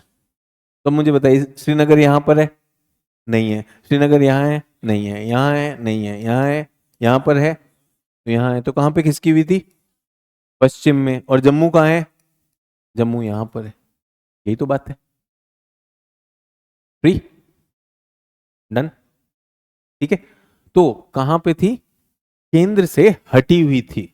लेकिन उत्तर प्रदेश की कहां पर है? लखनऊ। तो 2 सवाल मेरे पास, 2 सवाल, क्योंकि चर्चा चल ही रही है। पहली बात कि ये जम्मू कश्मीर में केंद्र में क्यों नहीं थी? फिर देखेंगे भौतिक मानचित्र भी दिखेगा। राजनीतिक में तो ऐसा लगता है सब कुछ प्लॉट खाली है, लेकिन अगर राजनीतिक की जगह भौतिक देखेंगे तो वहां पर क्या दिखाई दे रहा है? पहाड़ पर्वत, वहां जगह ही नहीं है, जगह ही नहीं। तो भूगोल ने अलाउ नहीं किया था। तो भूगोल में क्या था? यहां पर सब क्या थे? पहाड़ होने की वजह से आप कहां पे जाएंगे? केवल घाटी में। तो ये क्या है? हमारी कश्मीर की घाटी। अब मैं आपको बताना चाहता हूं, कश्मीर में आतंकवाद का एक भौगोलिक कारण, कश्मीर में आतंकवाद का भौगोलिक कारण यह है कि यहाँ सब जगह क्या है, पहाड़ पहाड़ पहाड़, लेकिन एक घाटी है और वो घाटी जो है दोनों में भारत और पाकिस्तान में बटी हुई। वैली ऑफ कश्मीर जो है उधर भी है इधर भी है, तो वहां आना जाना आसान हो जाएगा कि नहीं हो जाएगा? उसे रोकने के लिए कौन है? उसे रोकने के लिए सेना लगी हुई है। ठीक है, अगर हम जो बात कर रहे हैं, हमने एलओसी रखी हुई है, यहां पर वो है और हमें, लेकिन वहां पर से वो क्या करते हैं, इन्फिल्ट्रेशन, गैर कानूनी रूप से अंदर आ सकते हैं, यहां पर घुस सकते हैं, यहाँ पे वैसे ही प्रकृति नहीं घुसने देती। तो इसलिए इसलिए यहाँ का भूगोल ऐसा है कि ये वैली ऑफ कश्मीर जो है, कश्मीर में भी है उसका फैलाव और पाकिस्तानी कश्मीर में भी है, तो वहां से वो घुसपैठ करने की कोशिश करते हैं। कब कोशिश करते हैं? सर्दी से पहले, क्योंकि सर्दी में तो वैसे ही ये भी घाटी बंद हो जाएगी, क्यों, सब तो बर्फ से ढक जाएगा, तो गर्मी में कर लेंगे। गर्मी में अभी क्या थे, पर्यटन कहाँ पहुंचे हुए थे, गर्मियों की छुट्टियों में पहुंचे हुए थे, उस समय पूरे के पूरे बॉर्डर की निगरानी करना और उसमें थोड़ी बहुत चूक होना, ये जगह ढूंढते हैं और वहां पर जहां से भी सहायता मिलेगी किसी तरह से घुसने की कोशिश करते हैं। ठीक है, तो ये हुआ हमारा एक बॉर्डर जिसने यहाँ पर हमारे बॉर्डर में भूगोलिक कारणों से, जबकि आप देखेंगे यहां से हमें टेंशन नहीं है, यहां से तो अपनी जान पे खेल के आएगा, हमें मारने की जरूरत नहीं, पहले ही मर जाएगा, हमें तो शायद राहत और बचाव की जरूरत है। अच्छा तुम पार करना चाह रहे थे तो तरीके से आते ना, अप्लाई कर देते। डन। तो ये हुआ यहां के लिए। लखनऊ, लखनऊ तो केंद्र में है। ठीक है, लखनऊ क्या है, लखनऊ केंद्र में है। अब हम इन दोनों की तुलना करते हैं। श्रीनगर राजधानी केंद्र से अलग होने की वजह से, केंद्र से थोड़ा सा खिसकी होने की वजह से, क्या इस क्षेत्र के समान विकास में कोई समस्या आई? आई या नहीं आई? आई, क्या समस्या है? किसका विकास नहीं हुआ? वैसे ही नहीं हो पाती, अब कौन सा हो रही है?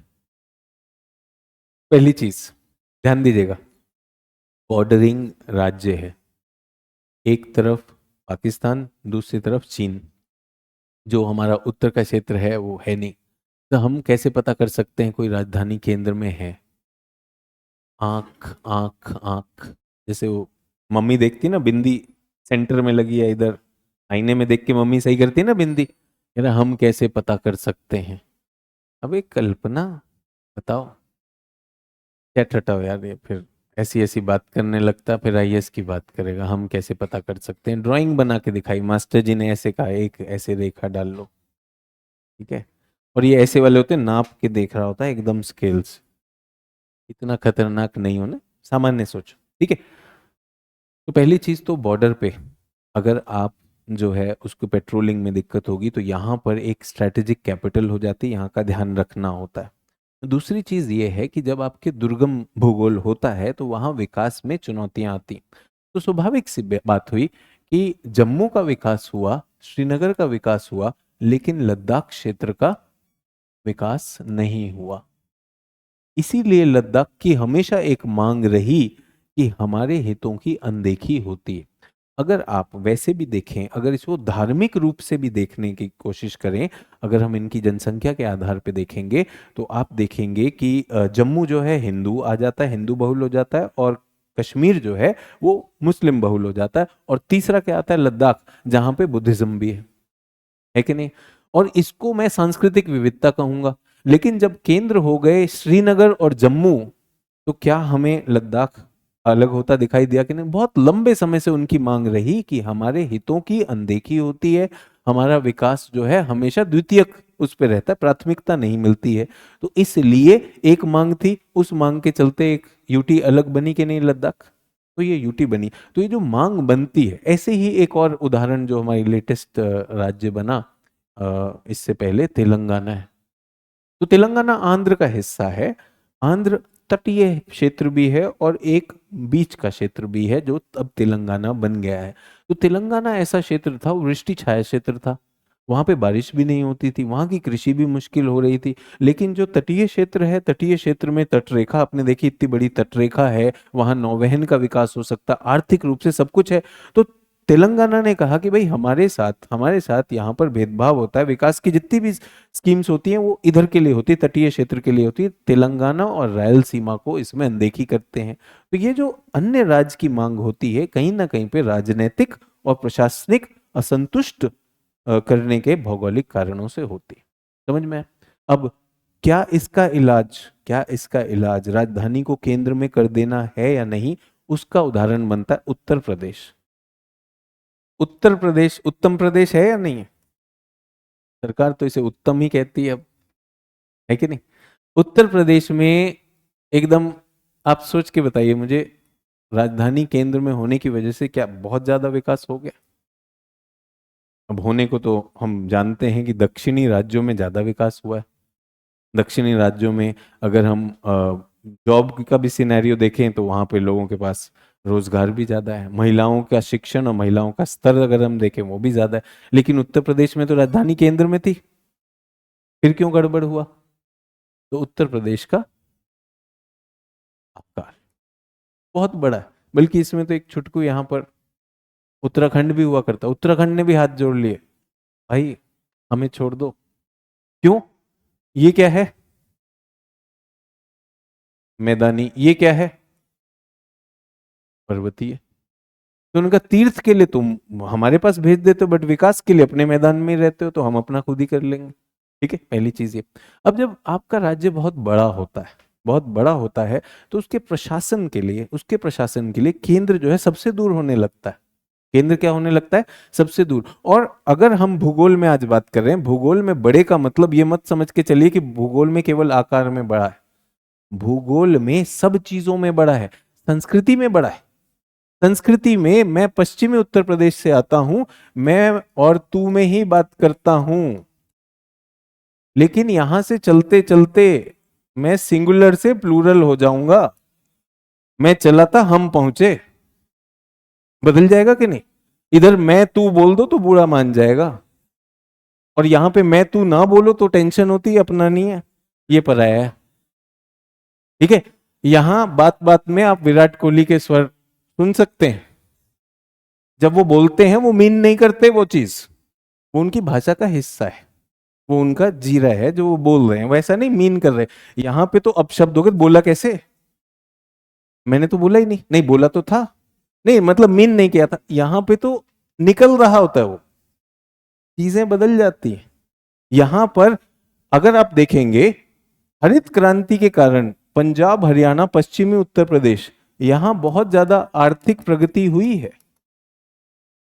यहां पर आप देखेंगे कि यहां पे मटेरियल प्रोग्रेस ज्यादा है, यहां पे लोगों के पास आर्थिक दृष्टि से ज्यादा है।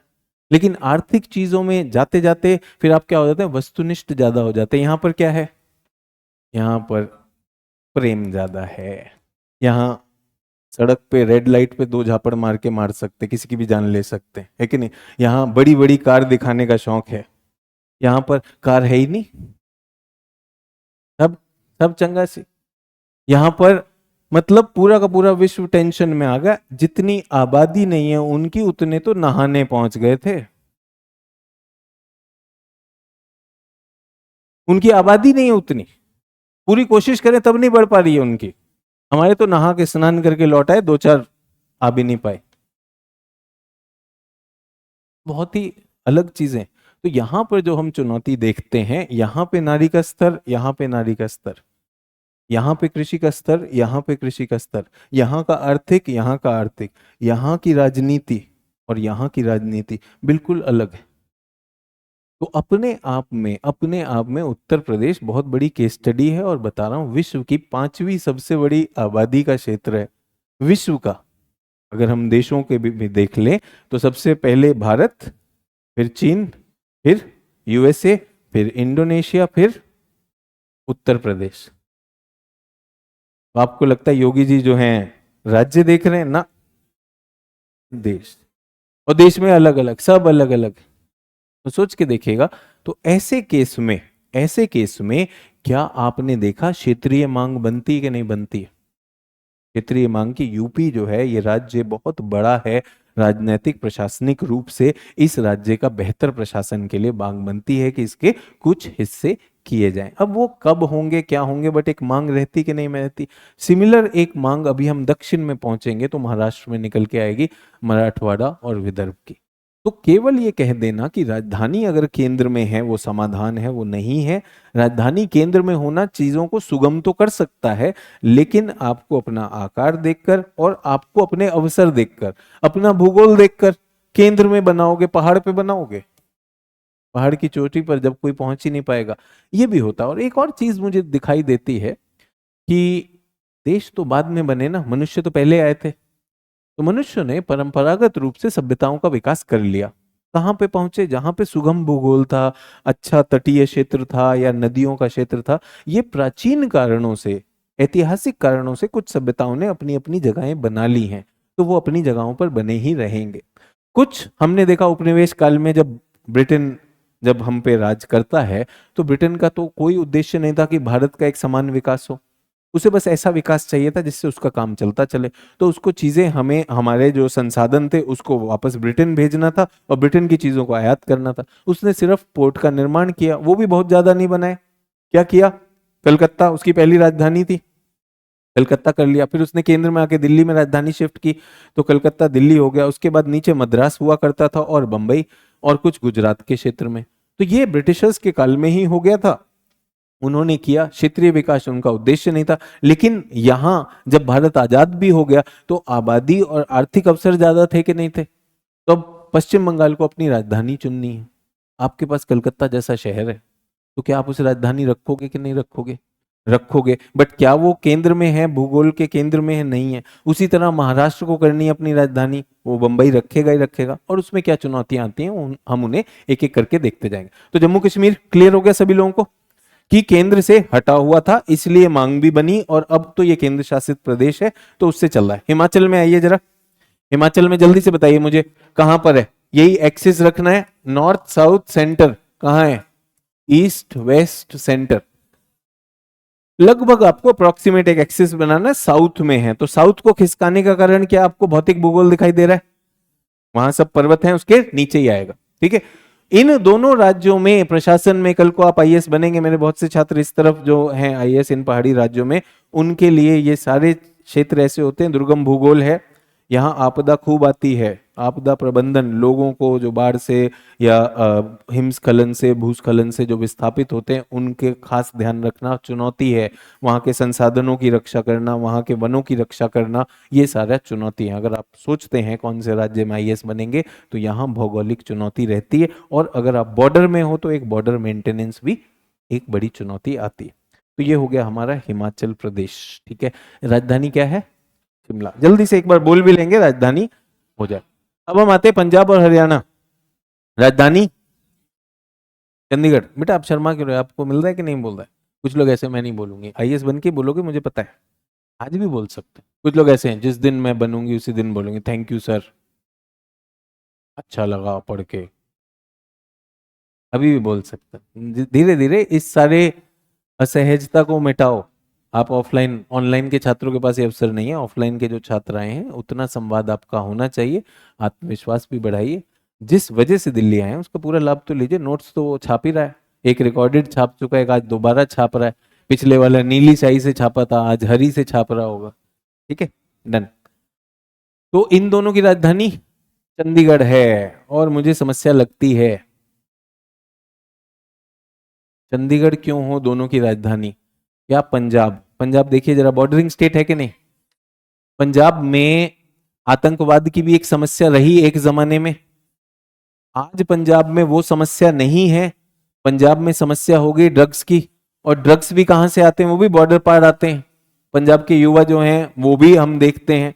तो एक जमाने में जब पंजाब में आतंकवाद पनपा, जिसमें हमने देखा जिसमें 84 में जब हम देखते हैं इंदिरा गांधी जी की मृत्यु होती है, उसके बाद वो होते हैं, वो सारी जो भड़काऊ चीजें थी, वो एलिमेंट्स, अगर आपकी राजधानी होगी वो कंट्रोल बेटर करेगी कि नहीं करेगी? मुझे बताइए, पूरे के पूरे पंजाब की राजधानी एक कोने में आ गई है कि नहीं आ गई है?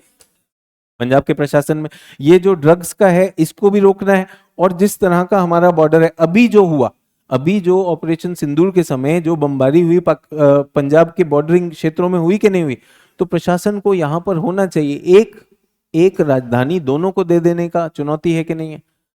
हरियाणा एक ऐसा राज्य जो कृषि पे आधारित है, जिसके पास कोई नदी नहीं है, बिना पानी का राज्य चल रहा है हरियाणा।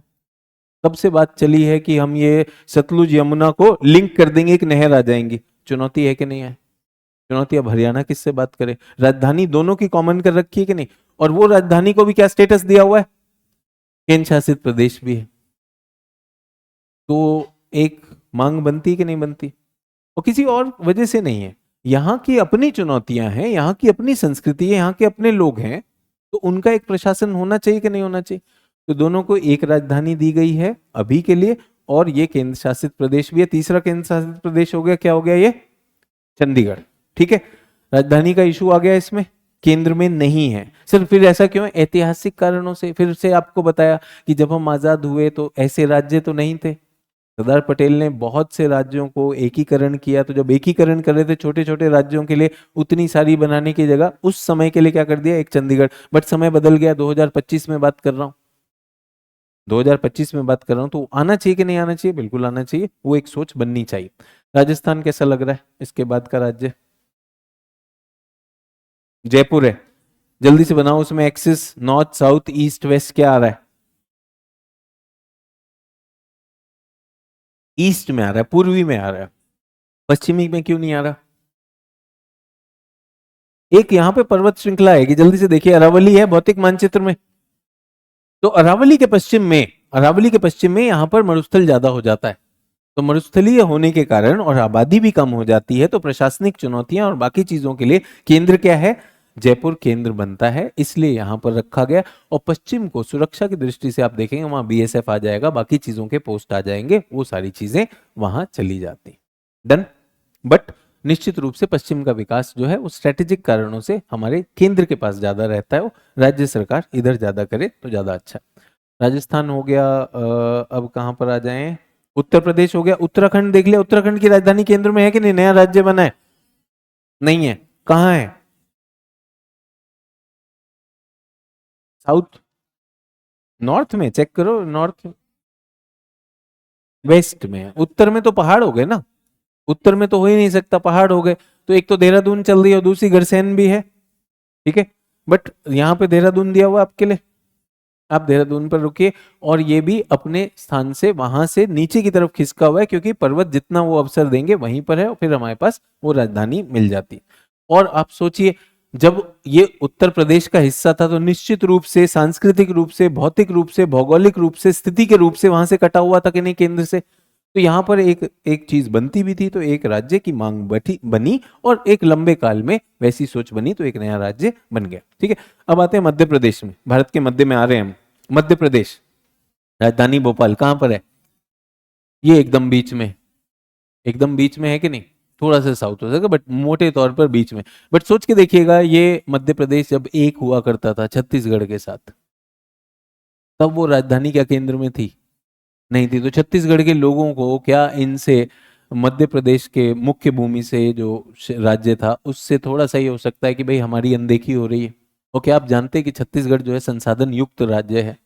क्या आप ये भी जानते हैं कि छत्तीसगढ़ में बहुत सारे जनजातीय लोग ज्यादा रहते हैं? तो जनजातीय लोग हैं, संसाधन के लोग हैं, संसाधन यहाँ से संसाधन का दोहन होगा, जनजातीय लोगों को उनके अधिकार नहीं मिलेंगे। इसमें कोई व्यक्ति आकर अगर उनको उकसाना शुरू करे कि आपके साथ बुरा हो रहा है, तो क्या वो ऐसी बातों में आ सकते हैं कि नहीं आ सकते? यहाँ नक्सलवाद का विकास हुआ कि नहीं हुआ? जहां पे ये सोच दी गई कि जो आपकी सरकार है, राष्ट्र की जो सरकार है, राज्य की जो सरकार है, वो आपकी शत्रु सरकार है। तो यहाँ नक्सलवाद इसलिए होता है ऐसे विचारों को। तो हमने उस भी राज्य को जगह दी कि नहीं दी? अब छत्तीसगढ़ की क्या है राजधानी? भिलाई है। रायपुर ऐसे मत बताओ, भिलाई लगे हाथ, जल्दी से देखो। इसीलिए मैं कह रहा हूं, जो पहली पहली बार देख रहे हो बोल भी लो रायपुर। कोई भिलाई, जो भी एक दो शहर सुने हैं बड़े वाले बता दिए। रायपुर। ठीक है, रायपुर है। अब ये यहाँ के प्रशासन की बात है, बट फिर भी आप देखेंगे दक्षिण छत्तीसगढ़ में बस्तर, दांतेवाड़ा, इन सारे क्षेत्रों में ये पूरा का पूरा, ये यहाँ से लेकर, बल्कि मैं कहूंगा आंध्र प्रदेश का भी जो तेलंगाना क्षेत्र है जहां पर यही बात हुई, यहाँ से नक्सलवाद सीधा जाता है नेपाल तक। ये पूरी की पूरी पेटी में नक्सलवाद का विकास हुआ, एक तरह की असंतुष्टि थी, तो उसके लिए भी राज्य बनाए गए। तो ये हो गया आपका छत्तीसगढ़। गुजरात में राजधानी कहाँ है? गांधीनगर कहाँ है? नॉर्थ में है, ईस्ट में? ईस्ट में है।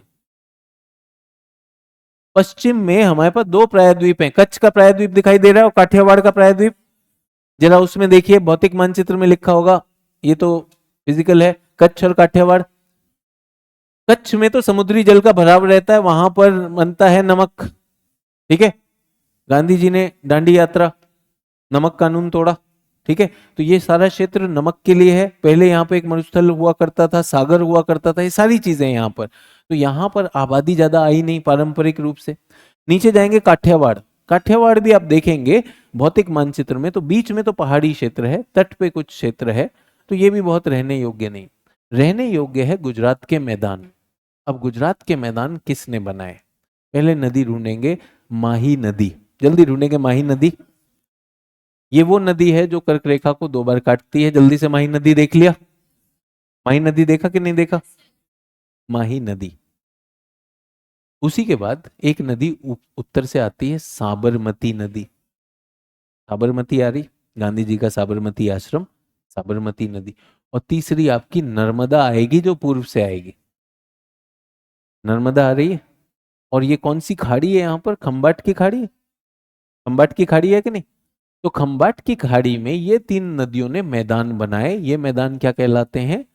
गुजरात के मैदान। यहां पर आपको यहाँ के प्रमुख शहर मिलेंगे, जिनमें आपकी राजधानी गांधीनगर और अहमदाबाद यहीं पर है। मिल गया सभी लोगों को? क्लियर हो गया? कर्क रेखा का भी आ गया। तो मध्य में ना होने का कारण भी दिखाई दे गया, कारण भी दिखाई देगा। अब यहाँ पे जो हमारे एक छात्र ने लिखा था, चार राजधानियां, अब आपको अपने राजनीतिक मानचित्र में कर्क रेखा चला देनी है। पेंसिल से चलाइए कर्क रेखा, जल्दी से कर्क रेखा पूरे के पूरे मानचित्र पे चला दीजिए, राजनीतिक मानचित्र पे पेंसिल से। और मुझे देख के बताइए वो कौन चार राजधानियां हैं जो कर्क रेखा के आसपास आती हैं। एक उनमें गांधीनगर है, जल्दी देखेंगे, सभी लोग देखेंगे। गांधीनगर मिला, गांधीनगर है कर्क रेखा के पास। मध्य प्रदेश की राजधानी भोपाल भी है। उसके बाद झारखंड की राजधानी रांची है, ठीक है। और फिर पूर्वोत्तर की तरफ जा रहे हैं तो आइजवाल, किसकी राजधानी? मिजोरम। चार राजधानियां हैं जो कर्क रेखा के पास आती हैं। इनको पश्चिम से पूर्व तक बिठाने के लिए, जमाने के लिए प्रश्न आ सकता है। ये चार क्लियर होनी चाहिए, मानचित्र पे डला हुआ है, इसे ही मार्क करके रख लेंगे। उसी तरह से दूसरा प्रश्न ये भी आ जाता है कि इसी रेखा पे कौन से राज्यों को छूता है। तो अभी जो हम राज्यों की एक्सरसाइज कर रहे हैं, तो स्वाभाविक है आपके दिमाग में एक चित्र भी बन रहा होगा। गुजरात, राजस्थान, इनको छू रहा है कि नहीं छू रहा है? जल्दी से देखिए, गुजरात, राजस्थान। अगला राज्य कौन सा आना चाहिए स्वाभाविक? मध्य प्रदेश, छत्तीसगढ़। तो ये चार तो छुएगा ही छुएगा, चार छू रहा है। उसके बाद छत्तीसगढ़ के बाद झारखंड। अच्छा, झारखंड की अभी हमने चर्चा नहीं की है। झारखंड और बिहार एक राज्य हुआ करते थे, एक राज्य हुआ करते थे। मेरा आपसे प्रश्न यह है कि झारखंड में अलग राज्य की मांग क्यों की गई? पहाड़ी एरिया है? पहाड़ी तो नहीं, पठारी एरिया है सर। एक तो वहां जनजातीय लोग रहते हैं, ठीक है, अच्छी बात है। दूसरा, संसाधन, संसाधन युक्त है, खनिज है। छोटा नागपुर पठार भारत का मिनरल हार्टलैंड कहलाता है। तो बिहार के पास, बिहार के पास एक खजाना था। क्या खजाना था? सारे संसाधन, छोटा नागपुर के पठार में, ठीक है। उस खजाने से जो भी दोहन से जो पैसा आएगा वो बिहार के विकास में लगेगा। लेकिन बिहार विकास कहाँ का कर रहा है? बिहार अपने मैदानी क्षेत्र का कर रहा है। तो ये जो क्षेत्र थे, दक्षिण के जो क्षेत्र थे, इनमें एक असंतोष का भावना आएगी, नक्सलवाद भी पनपेगा, पनपेगा कि नहीं पनपेगा। और जनजातीय लोगों को भी ये लगेगा कि हमारे लिए नहीं। तो इसलिए ये राज्य बने। और इसका सबसे बड़ा नुकसान किसका होगा? बिहार का होगा। क्योंकि बिहार के अब जो खजाना है वो तो खत्म हो गया। अब बिहार के पास क्या खजाना है? अब उनका मानव संसाधन उनका खजाना होना चाहिए। लेकिन मानव संसाधन का स्तर, उनकी शिक्षा, उनकी रोजगार, ठीक है, उनका एक सामाजिक सोच, जाति पाति में बटे हुए हैं अभी भी, वो सारी चीजें फंस गई कि नहीं फंस गई? तो बिहार में एक चुनौती होगी। अभी तक क्या चल रहा था? एक नेता बनेगा, नेता जो है अपने अपना जो जो पसंद है उस क्षेत्र में, जहां जहां उसका चुनावी प्रभाव चाहिए उसके लिए पैसा खर्चेगा। पैसा कहां से आ जाएगा? झारखंड से आ जाएगा। तो झारखंड का स्वाभाविक है, झारखंड राज्य बना। राजधानी क्या है? रांची। अब यहीं पे दोनों के दोनों केस हैं। बिहार का तो केस आपको समझ में है। अब झारखंड पे आते हैं, खजाना है। अब तो सब चंगा सी हो जाना चाहिए झारखंड का। तो अब राजनीति और प्रशासन ये कितना स्मार्ट है, कितना तत्पर है, कोई भ्रष्टाचार नहीं है, सच में एक इच्छा है उस क्षेत्र के विकास की, तब तो होगा। ठीक है, झारखंड मुक्ति मोर्चा नाम का आंदोलन भी था, वो सरकार भी बनी, आज तक चल रही है, लेकिन क्या वो इस क्षेत्र का भाग्य बदल पाई? अभी तक नहीं बदल पाई। क्या दूसरी सरकारें, क्या कोई और पॉलिटिकल पार्टी बदलेगी? मुझे पता नहीं। अभी तक तो ऐसा कोई भी उम्मीद देती हुई दिखाई नहीं देती है। फिर चाहे बिहार में संसाधन विहीन बिहार देख लो, जिसको स्पेशल स्टेटस भी मिल जाता है तब नहीं कर पाता है, और संसाधन युक्त झारखंड देख लो, तो क्या हम ये मान सकते हैं कि केवल भूगोल के संसाधन होना या ना होना ये गारंटी नहीं है कि विकास होगा या नहीं होगा? वहां पे जो लोग उसे चला रहे हैं, कितने तत्पर हैं, कितना उनका विश्वास है उस क्षेत्र की सेवा के लिए, वो कहीं पर चूक हुई है, वो दिखाई देता है। ठीक है, तो हमारी कर्क रेखा झारखंड को भी छूती है। झारखंड को छू गई, रांची इसी पर आता है, कर्क रेखा के पास आता है। उसके बाद पश्चिम बंगाल को छुएगी। ठीक है, पश्चिम बंगाल छू रही है। उड़ीसा छू रही है कि नहीं? नहीं। पश्चिम बंगाल तक तो ये मुख्य भूमि छू गई। उसके बाद पूर्वोत्तर के दो राज्य छुएगी। कौन से हैं? त्रिपुरा और मिजोरम। मिजोरम की राजधानी आइजवाल, जिसकी हमने बात की। त्रिपुरा की एक बड़ी अजीब सी राजधानी है, अगरतला। ये लगभग बांग्लादेश की सीमा पर है। अक्सर आप देखेंगे कि राजधानियां अंतरराष्ट्रीय सीमा के पास नहीं होती हैं। क्यों? स्ट्रेटेजिक होता है, स्ट्रेटेजिक होता है, उसको थोड़ा पीछे की तरफ किया जाता है, लेकिन ये एकदम सीमा के पास। बल्कि जब बांग्लादेश का बन रहा था, बांग्लादेश जब बन रहा था, तो उसमें जो भी निर्णय हुए, मुझे लगता है कि एक निर्णय ये भी होना चाहिए था कि पूर्वोत्तर का थोड़ा हिस्सा समुद्र तक जाना चाहिए था। त्रिपुरा का एक्सटेंशन कहाँ तक आना चाहिए था? समुद्र तक।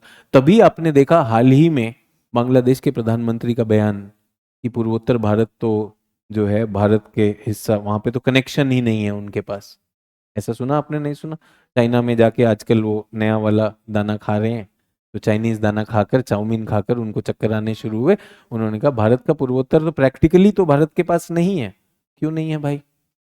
उनका ये कहना है कि अगर आपको जाना है पूर्वोत्तर भारत की मुख्य भूमि से, तो कहाँ से जाएंगे? पश्चिम बंगाल। पश्चिम बंगाल के बाद बांग्लादेश, थोड़ा सा ऊपर से गैप है कि नहीं है? उस गैप को क्या कहते हैं? Chicken snack.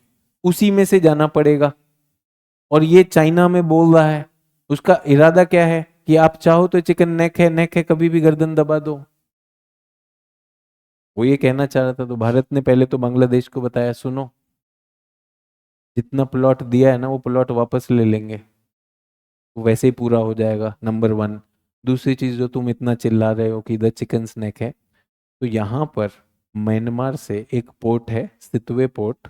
हम पूर्वोत्तर को म्यांमार के सितवे पोर्ट से कनेक्ट कर रहे हैं, उसकी भी अभी चर्चा करूंगा। ठीक है, तो ये करंट अफेयर्स है, भूगोल के करंट अफेयर्स है। हमारा जो डोकलाम विवाद हुआ वो भी वहीं पर हुआ, चुम्बी वैली, जो हमारे भूटान, देखिए जरा, भूटान और सिक्किम के बीच में एक छोटा सा गैप है, वो चुम्बी घाटी जो है।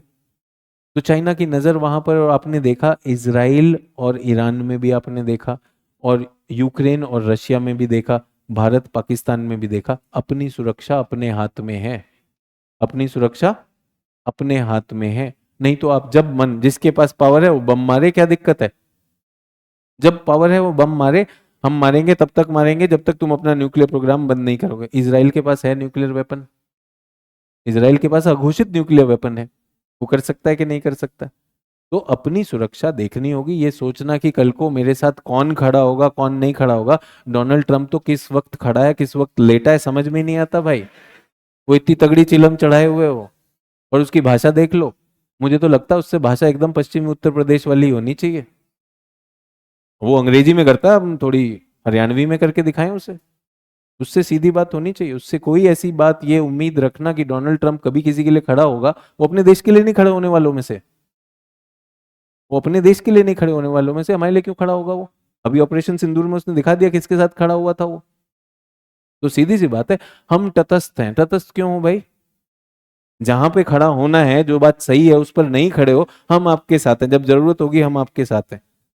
तो ये सारी चीजें उनको जब जरूरत पड़ती है वो है। तो भारत को अपने ये हितों को साधना, ये चुनौती होती है। त्रिपुरा का जो क्षेत्र है, जो अभी मैंने आपसे कहा मैदानी क्षेत्र है, भारत के पूर्वोत्तर में दो ही जगह हैं जहां मैदान है।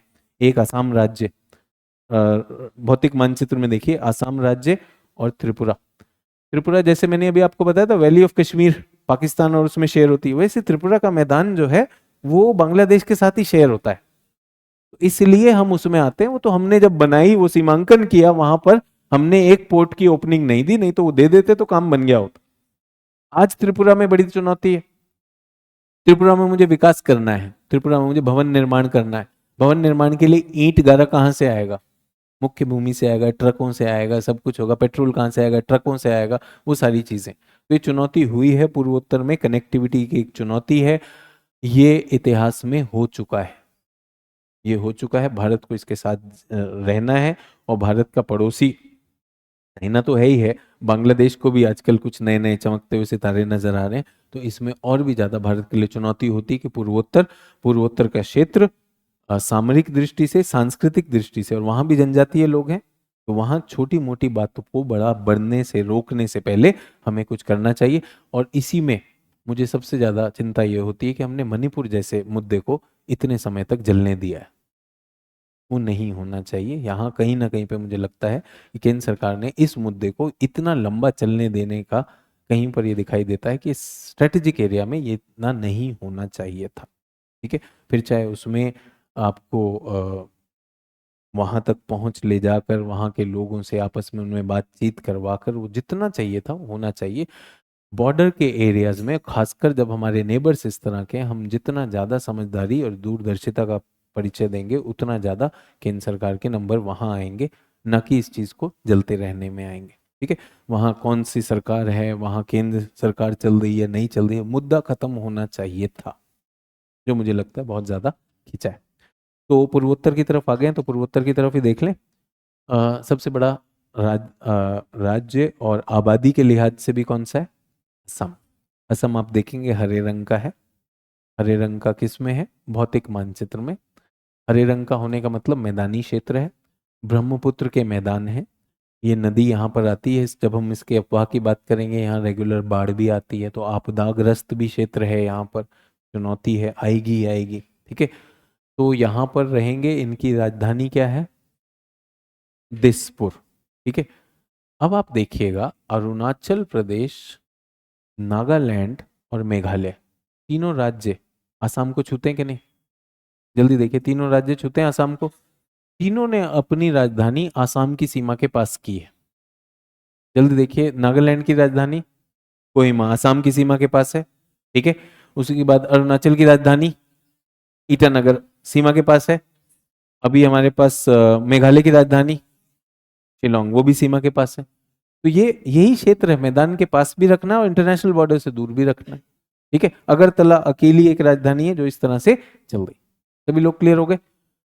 और एक और चीज मुझे दिखाई देती है, क्योंकि ये बॉर्डर में सब असम के पास हो गए, तो ये सेंटर में नहीं है किसी की भी राजधानी। मणिपुर अकेला है जिसकी राजधानी सेंटर में मिलेगी आपको। मणिपुर की राजधानी इम्फाल, ये सेंटर में है। क्यों सेंटर में है? मणिपुर की बनावट ऐसी है, मणिपुर की बनावट ऐसी है कि यहां पर ये जो है बच्चों, ये केंद्र में मणिपुर, ये केंद्र में चारों तरफ पहाड़ है। चारों तरफ क्या है? पहाड़ है। केंद्र में ही घाटी है, तो वहां पर उनकी राजधानी होगी इम्फाल। अब यहीं से बच्चों एक नदी निकलती है, ध्यान दीजिएगा, नदी का नाम मणिपुर नदी। मणिपुर नदी म्यांमार की एक और नदी से जुड़ेगी जिसको कालादान कहते हैं। क्या कहते हैं? कालादान। और कालादान पे पोर्ट है यहां पर सितवे।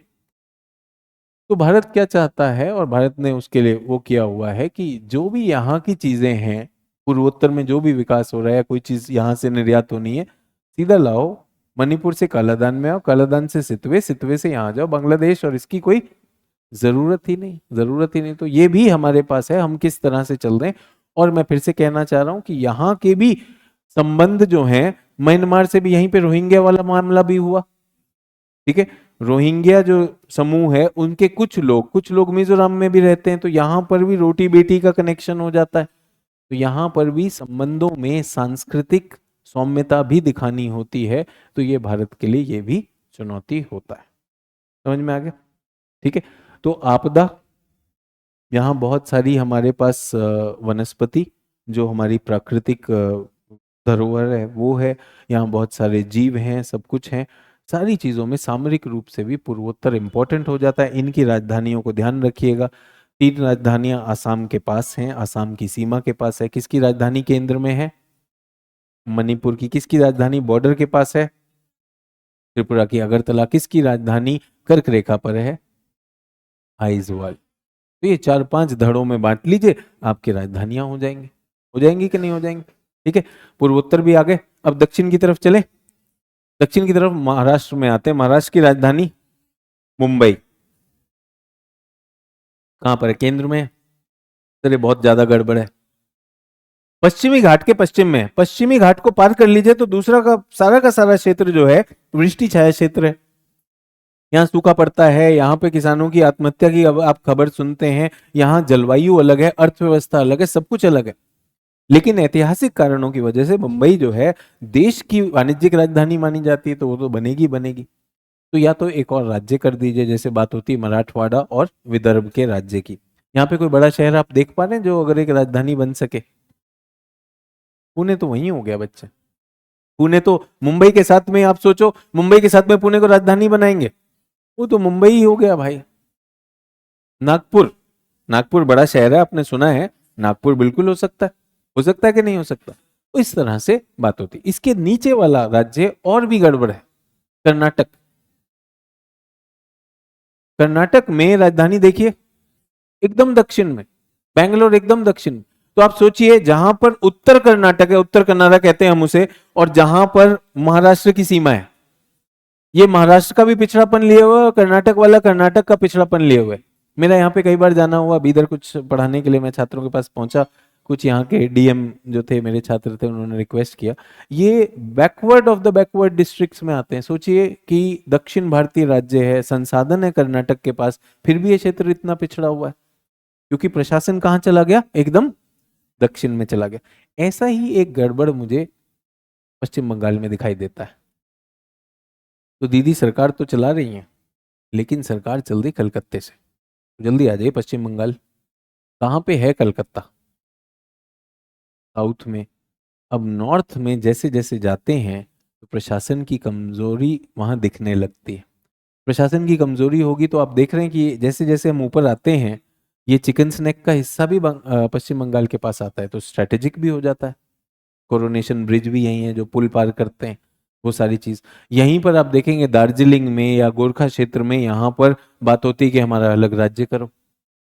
तो इसका भौगोलिक कारण है कि अगर आपको प्रशासन देना है तो प्रशासन को समान रूप से करते हैं। तो मुझे लगता है ये कर्नाटक में हुआ है दक्षिण वाला काम, ये पश्चिम बंगाल में मुझे यहाँ पर चूक होती दिखाई देती है, महाराष्ट्र में मुझे पश्चिम में होता दिखाई देता है। लेकिन लेकिन इस सब का अपवाद निकलता है केरल। जरा केरल देखिए, और केरल इसका उत्तर भी बन सकता है, बहुत बढ़िया उत्तर बनेगा। केरल की राजधानी तिरुवनंतपुरम कहां पर है? एकदम दक्षिण में, एकदम दक्षिण में। लेकिन केरल के समान विकास में कोई दिक्कत नहीं होती। क्यों? क्योंकि केरल में है तो तिरुवनंतपुरम उनकी राजधानी, लेकिन उनके पास और भी फाइनेंशियल सेंटर्स हैं। ऊपर आइए तो कोची मिल जाएगा, अंतरराष्ट्रीय पोर्ट है वहां पे, कोचीन पोर्ट है। ठीक है, यहाँ पे 3-3 एयरपोर्ट बने हुए हैं। अभी आपने सुना ये अडानी ने जो विडीनियम में जो पोर्ट खोला है, बहुत अच्छा विकास किया, क्षेत्रीय विकास। तो मुझे लगता है कि महाराष्ट्र के पूरे तट पे बना दीजिए। बना सकते कि नहीं बना सकते? आप केरल कभी जाके देख लीजिए। आप तिरुवनंतपुरम में उतर जाइए और बाकी उनके शहर चले जाइए, लगभग समान है, लगभग समान है। तो समान विकास हुआ है वहां पर। और जैसा कि मैंने कहा, शिक्षा में सबसे ऊपर चलता है केरल, स्वास्थ्य में सबसे ऊपर चलता है, महिला स्तर में सबसे ऊपर चलता है, एक समान विकास में ऊपर चलता है। तो ये कहीं ना कहीं पर ये दिखाई देता है कि अगर आप एक से ज्यादा शहरों पर केंद्रित हों तो वो ज्यादा बेहतर विकास आपको दे सकता है। ये मॉडल उत्तर प्रदेश में हो सकता है। उत्तर प्रदेश, देखिए केरल एक छोटा राज्य है, उत्तर प्रदेश साइज में भी बड़ा है। तो उत्तर प्रदेश में मुझे लगता है एक पूर्वी क्षेत्र में पूर्वी केंद्र जो है प्रयागराज हो सकता है। प्रयागराज हुआ, उसके बाद कानपुर बढ़ना चाहिए, उसके बाद हमारा लखनऊ बढ़ना चाहिए, आगरा बढ़ना चाहिए। लेकिन होता क्या है, आप उत्तर प्रदेश में कहीं पर भी हो, आप कहाँ पे आना चाहते हैं? दिल्ली की तरफ ही आना चाहते हैं। दिल्ली की जगह अगर ये सारे शहर बढ़िया रोजगार, बढ़िया शिक्षा, बढ़िया स्वास्थ्य दें तो क्यों नहीं लोग वहां रुकना चाहेंगे? ठीक है, तो ये हो गया। तमिलनाडु राजधानी तमिलनाडु की राजधानी चेन्नई। चेन्नई कहां पर है? ये भी केंद्र में नहीं है, तो तमिलनाडु में भी एक वो हो सकता है। लेकिन फिर से बताना चाहता हूं, तमिलनाडु में आप देखेंगे केरल और तमिलनाडु के बॉर्डर पे बड़ा शहर कोयम्बटूर, कोयम्बटूर दिखाई दिया। केरल और तमिलनाडु के बॉर्डर पे बड़ा शहर कोयम्बटूर, ये बड़ा शहर काम कर जाता है। ठीक है, नीचे कावेरी के डेल्टा में बहुत सारी कृषि होती है, वहां तंजावुर आता है। ठीक है, इन लोगों ने बहुत अच्छा विकास वहां भी किया हुआ है, तो ये भी दक्षिण राज्य में वो समस्या नहीं होती जो उत्तरी राज्यों में। दक्षिणी राज्यों से मॉडल में हम मदद ले सकते हैं। अब आ जाते हैं आंध्र प्रदेश। आंध्र प्रदेश आ गया। अब तो आप देख रहे हैं, अब तट का जो एक लंबी सी रेखा, वो आंध्र प्रदेश का तटीय क्षेत्र है, और उसमें से हटा के हमने क्या कर दिया? तेलंगाना को अलग कर दिया। तेलंगाना की राजधानी क्या बन गई? हैदराबाद। आंध्र प्रदेश अमरावती है, लेकिन सरकार बदलने के बाद हम सुनते हैं कि वो विशाखापट्टनम की बात कर रहे हैं, वो सब चलता रहेगा, तो वो राजधानी का रहेगा। अच्छा, इसी में हमारे पास एक चर्चा, अब मैं केंद्र शासित प्रदेशों की तरफ ला रहा हूं, कि हमारे पास एक खंडित केंद्र शासित प्रदेश है, जो आंध्र में भी है, तमिलनाडु में भी है, केरल में भी। क्या नाम है उसका? पुडुचेरी के 4 खंड। जल्दी से देखेंगे, पुडुचेरी के 4 खंड क्या क्या हैं? आंध्र प्रदेश में कौन सा है? यानम। यमन नहीं है बेटा, यानम। यानम मार्क कर लिया। नीचे चलते हैं, तमिलनाडु में एक तो लिखा है पुडुचेरी, दूसरा कराईकल। मिल गए, तीनों हिस्से पुडुचेरी के हैं। और अब हम जा रहे हैं केरल के तट पर, माहे। ठीक है, तो केंद्र शासित प्रदेशों में अभी तक हुआ है जम्मू कश्मीर 1, लद्दाख 2, चंडीगढ़ 3, दिल्ली हमने छोड़ दिया। ठीक है, वो 4 है। दिल्ली का तो चलता ही रहता है, सरकार भी है, केंद्र शासित प्रदेश भी है जो चल रहा है, और सुनते ही यमुना साफ होने वाली है, मैं इंतजार कर रहा हूं। 4 ही हो गए। 5वां पुडुचेरी। ठीक है, छठा हमारा द्वीप अंडमान निकोबार, दिखाई दे रहा है, अंडमान निकोबार। राजधानी ये सब डिटेल में करेंगे, बट अभी पोर्ट ब्लेयर, आज सिर्फ परिचय परिचय। Port Blair. लक्षद्वीप की राजधानी, क्या चैट ऑन कर देना। लक्षद्वीप की कावाराती। मिल गई। तो कितने हो गए? 7 हो गए। 8वां, सभी लोग गुजरात जाएंगे, गुजरात के काठियावाड़ पेनिनसुला पर जाएंगे। उसके नीचे एक छोटा सा बिंदु है, दीव। काठियावाड़ पेनिनसुला के नीचे एक छोटा बिंदु दीव, वो द्वीप है दीव। और मैदान में था दमन। तो दमन एंड दीव एक हुआ करती थी, एक होती दादरा और नगर हवेली। ये 2 अलग हुआ करते थे, अब इनको मर्ज करके सिंगल कर दिया है। इनको मर्ज करके सिंगल कर दिया है। डन। तो 8 हो गए केंद्र शासित प्रदेश। तो किसी ने कहा सर ये केंद्र शासित प्रदेश क्यों? तो फिर से मैं बताना चाहता हूं कि कुछ चीजें ऐसी हैं जहां पर केंद्र का अधिकार होना उन क्षेत्रों के लिए बेहतर होता है। केंद्र का अधिकार होना उन क्षेत्रों के लिए बेहतर होता है। ठीक है, ये रूही को ब्लॉक करो। रूही आ गई हैं, ये काफी शायद इन्होंने सवाल पूछे होंगे चंपक वाले, फिर इनको जवाब मिला होगा नंदन वाला। तो रूही, और ये पता भी नहीं रूही है राहु है, कुछ भी हो सकता है नाम, कोई भी हो सकते हैं, रोहित भी हो सकता है। तो जहां पे सरकार को लगता है कि केंद्र शासित प्रदेश होना है, तो वहां पर वो करती है। उदाहरण देना चाहता हूं, चाइना से यूके ने हांगकांग को 99 साल के लिए लीज पे लिया। ठीक है, 99 साल के लिए लीज पे लिया। अब 99 साल खत्म हो गए, तो चाइना ने कहा हांगकांग हमें वापस करो।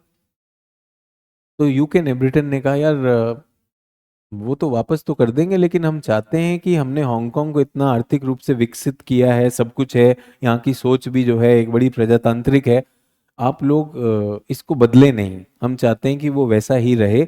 चाइना को हम दे रहे हैं, आप इसको चाइनाइजेशन ना करें। चाइना ने कहा वो हम सोचेंगे, पहले वापस करो। तो इसमें यूके आनाकानी कर रहा था। चाइना ने कहा अच्छा ठीक है, हम इसको एक विशेष प्रदेश दे देते हैं, हांगकांग ऑटोनॉमस रीजन, विशेष अधिकार, अब वापस कर दो। उन्होंने वापस कर दिया, वो अलग बात है, चाइना ने फिर जो किया अलग चीज। अब ऐसे ही भारत से जब पोर्चुगीज बाहर जा रहे हैं, तो वो एक विशेष दर्जा मांग रहे हैं।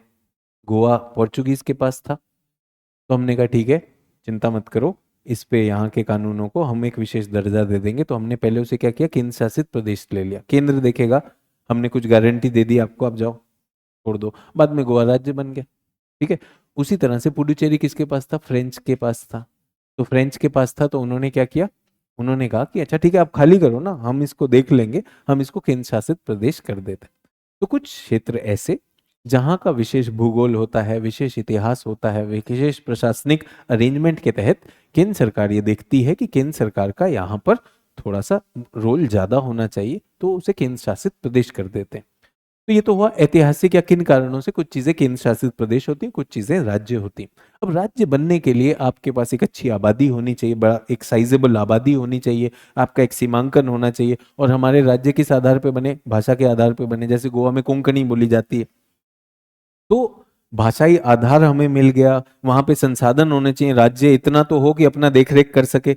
जब आप वो नहीं कर पाते हैं तो छोटे क्षेत्र को क्या बना दिया हमने, केंद्र शासित प्रदेश। अब आप सोचिए कि हमारे लक्षद्वीप है, लक्षद्वीप के द्वीपों पर कोई रहता ही नहीं है, ठीक है, तो उनका ख्याल कौन रखेगा। तो वहां राज्य सरकार ना देख के सामरिक रूप से क्या होना जाता है, केंद्र शासित प्रदेश बन जाते हैं, केंद्र के पास आ जाता है। ठीक है, वन। दूसरी चीज क्या है कि इनमें अंतर क्या होता है। अब यूं समझिए कि बिहार सरकार का एक विकास मॉडल है, गुजरात सरकार का एक विकास मॉडल है। तो आप गुजरात में ट्रैवल कर रहे हो, बिहार में ट्रैवल कर रहे हैं, दोनों सरकार के मॉडल की वजह से अलग अलग अनुभव हो जाएगा कि नहीं हो जाएगा। केंद्र शासित प्रदेश क्या करता है, इस पूरे के पूरे क्षेत्र में समानता ले आता है। तो आप देखेंगे कि कोई भी केंद्र शासित प्रदेश हो, उसमें केंद्र सरकार की तरफ से होंगी, तो उसमें जो भी विकास की परियोजनाएं होंगी केंद्र सरकार। तो हमेशा क्या होता है कि ये जो केंद्र शासित प्रदेश होते हैं, ये प्रवसन के केंद्र बनते हैं। आसपास में अगर राज्य में उतना ज्यादा विकास ना हो रहा तो लोग छोड़कर क्या करेंगे, केंद्र शासित प्रदेश में आना पसंद करेंगे। वहाँ सेंट्रल यूनिवर्सिटी हो सकती हैं, वहाँ बढ़िया मेडिकल फैसिलिटीज हो सकती हैं, तो वो सारी चीजें होती हैं। ये आपने प्रश्न पूछा था, इसलिए मैंने आपको जवाब दिया। कोई पटना बोरिंग रोड पर ऑफलाइन में आता है, पता नहीं इस प्रश्न का क्या उत्तर देना है, और कोई आता है नहीं आता उससे क्या पता चलेगा, तुम्हें मिलना है। सरोज कुमार का ये कहना है, ये प्रश्न है, और मैंने कहा ना ये आज चर्चा का दिन है, इसलिए झारखंड भाषा आधारित क्यों नहीं हुआ है।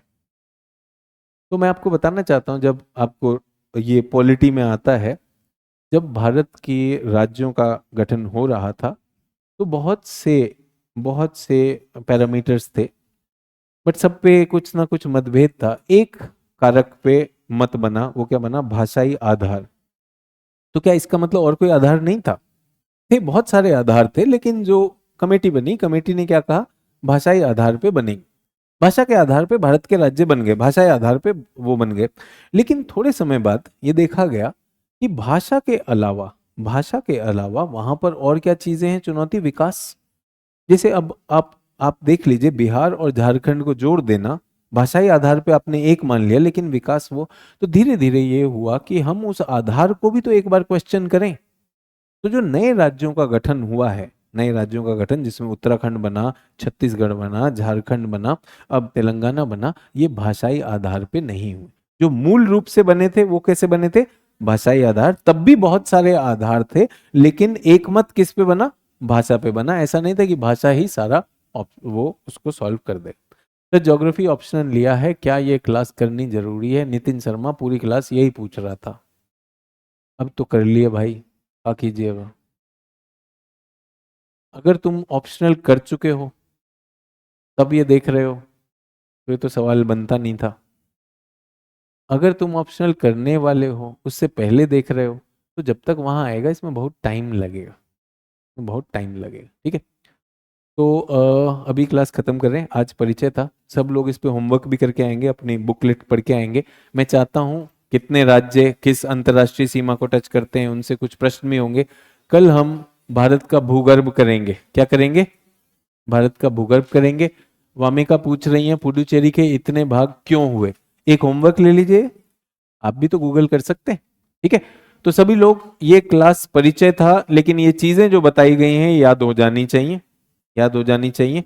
कुछ चीजों को मैं टेस्ट के रूप में कल लेकर आऊंगा, उनको पढ़ाने की जगह आपसे चुनौती रूप में अगर आपसे एमसीक्यू पूछे जाए तो उनके जवाब मैं वहां लूंगा। ठीक है, ख्याल रखिए अपना, धन्यवाद, जय हिंद।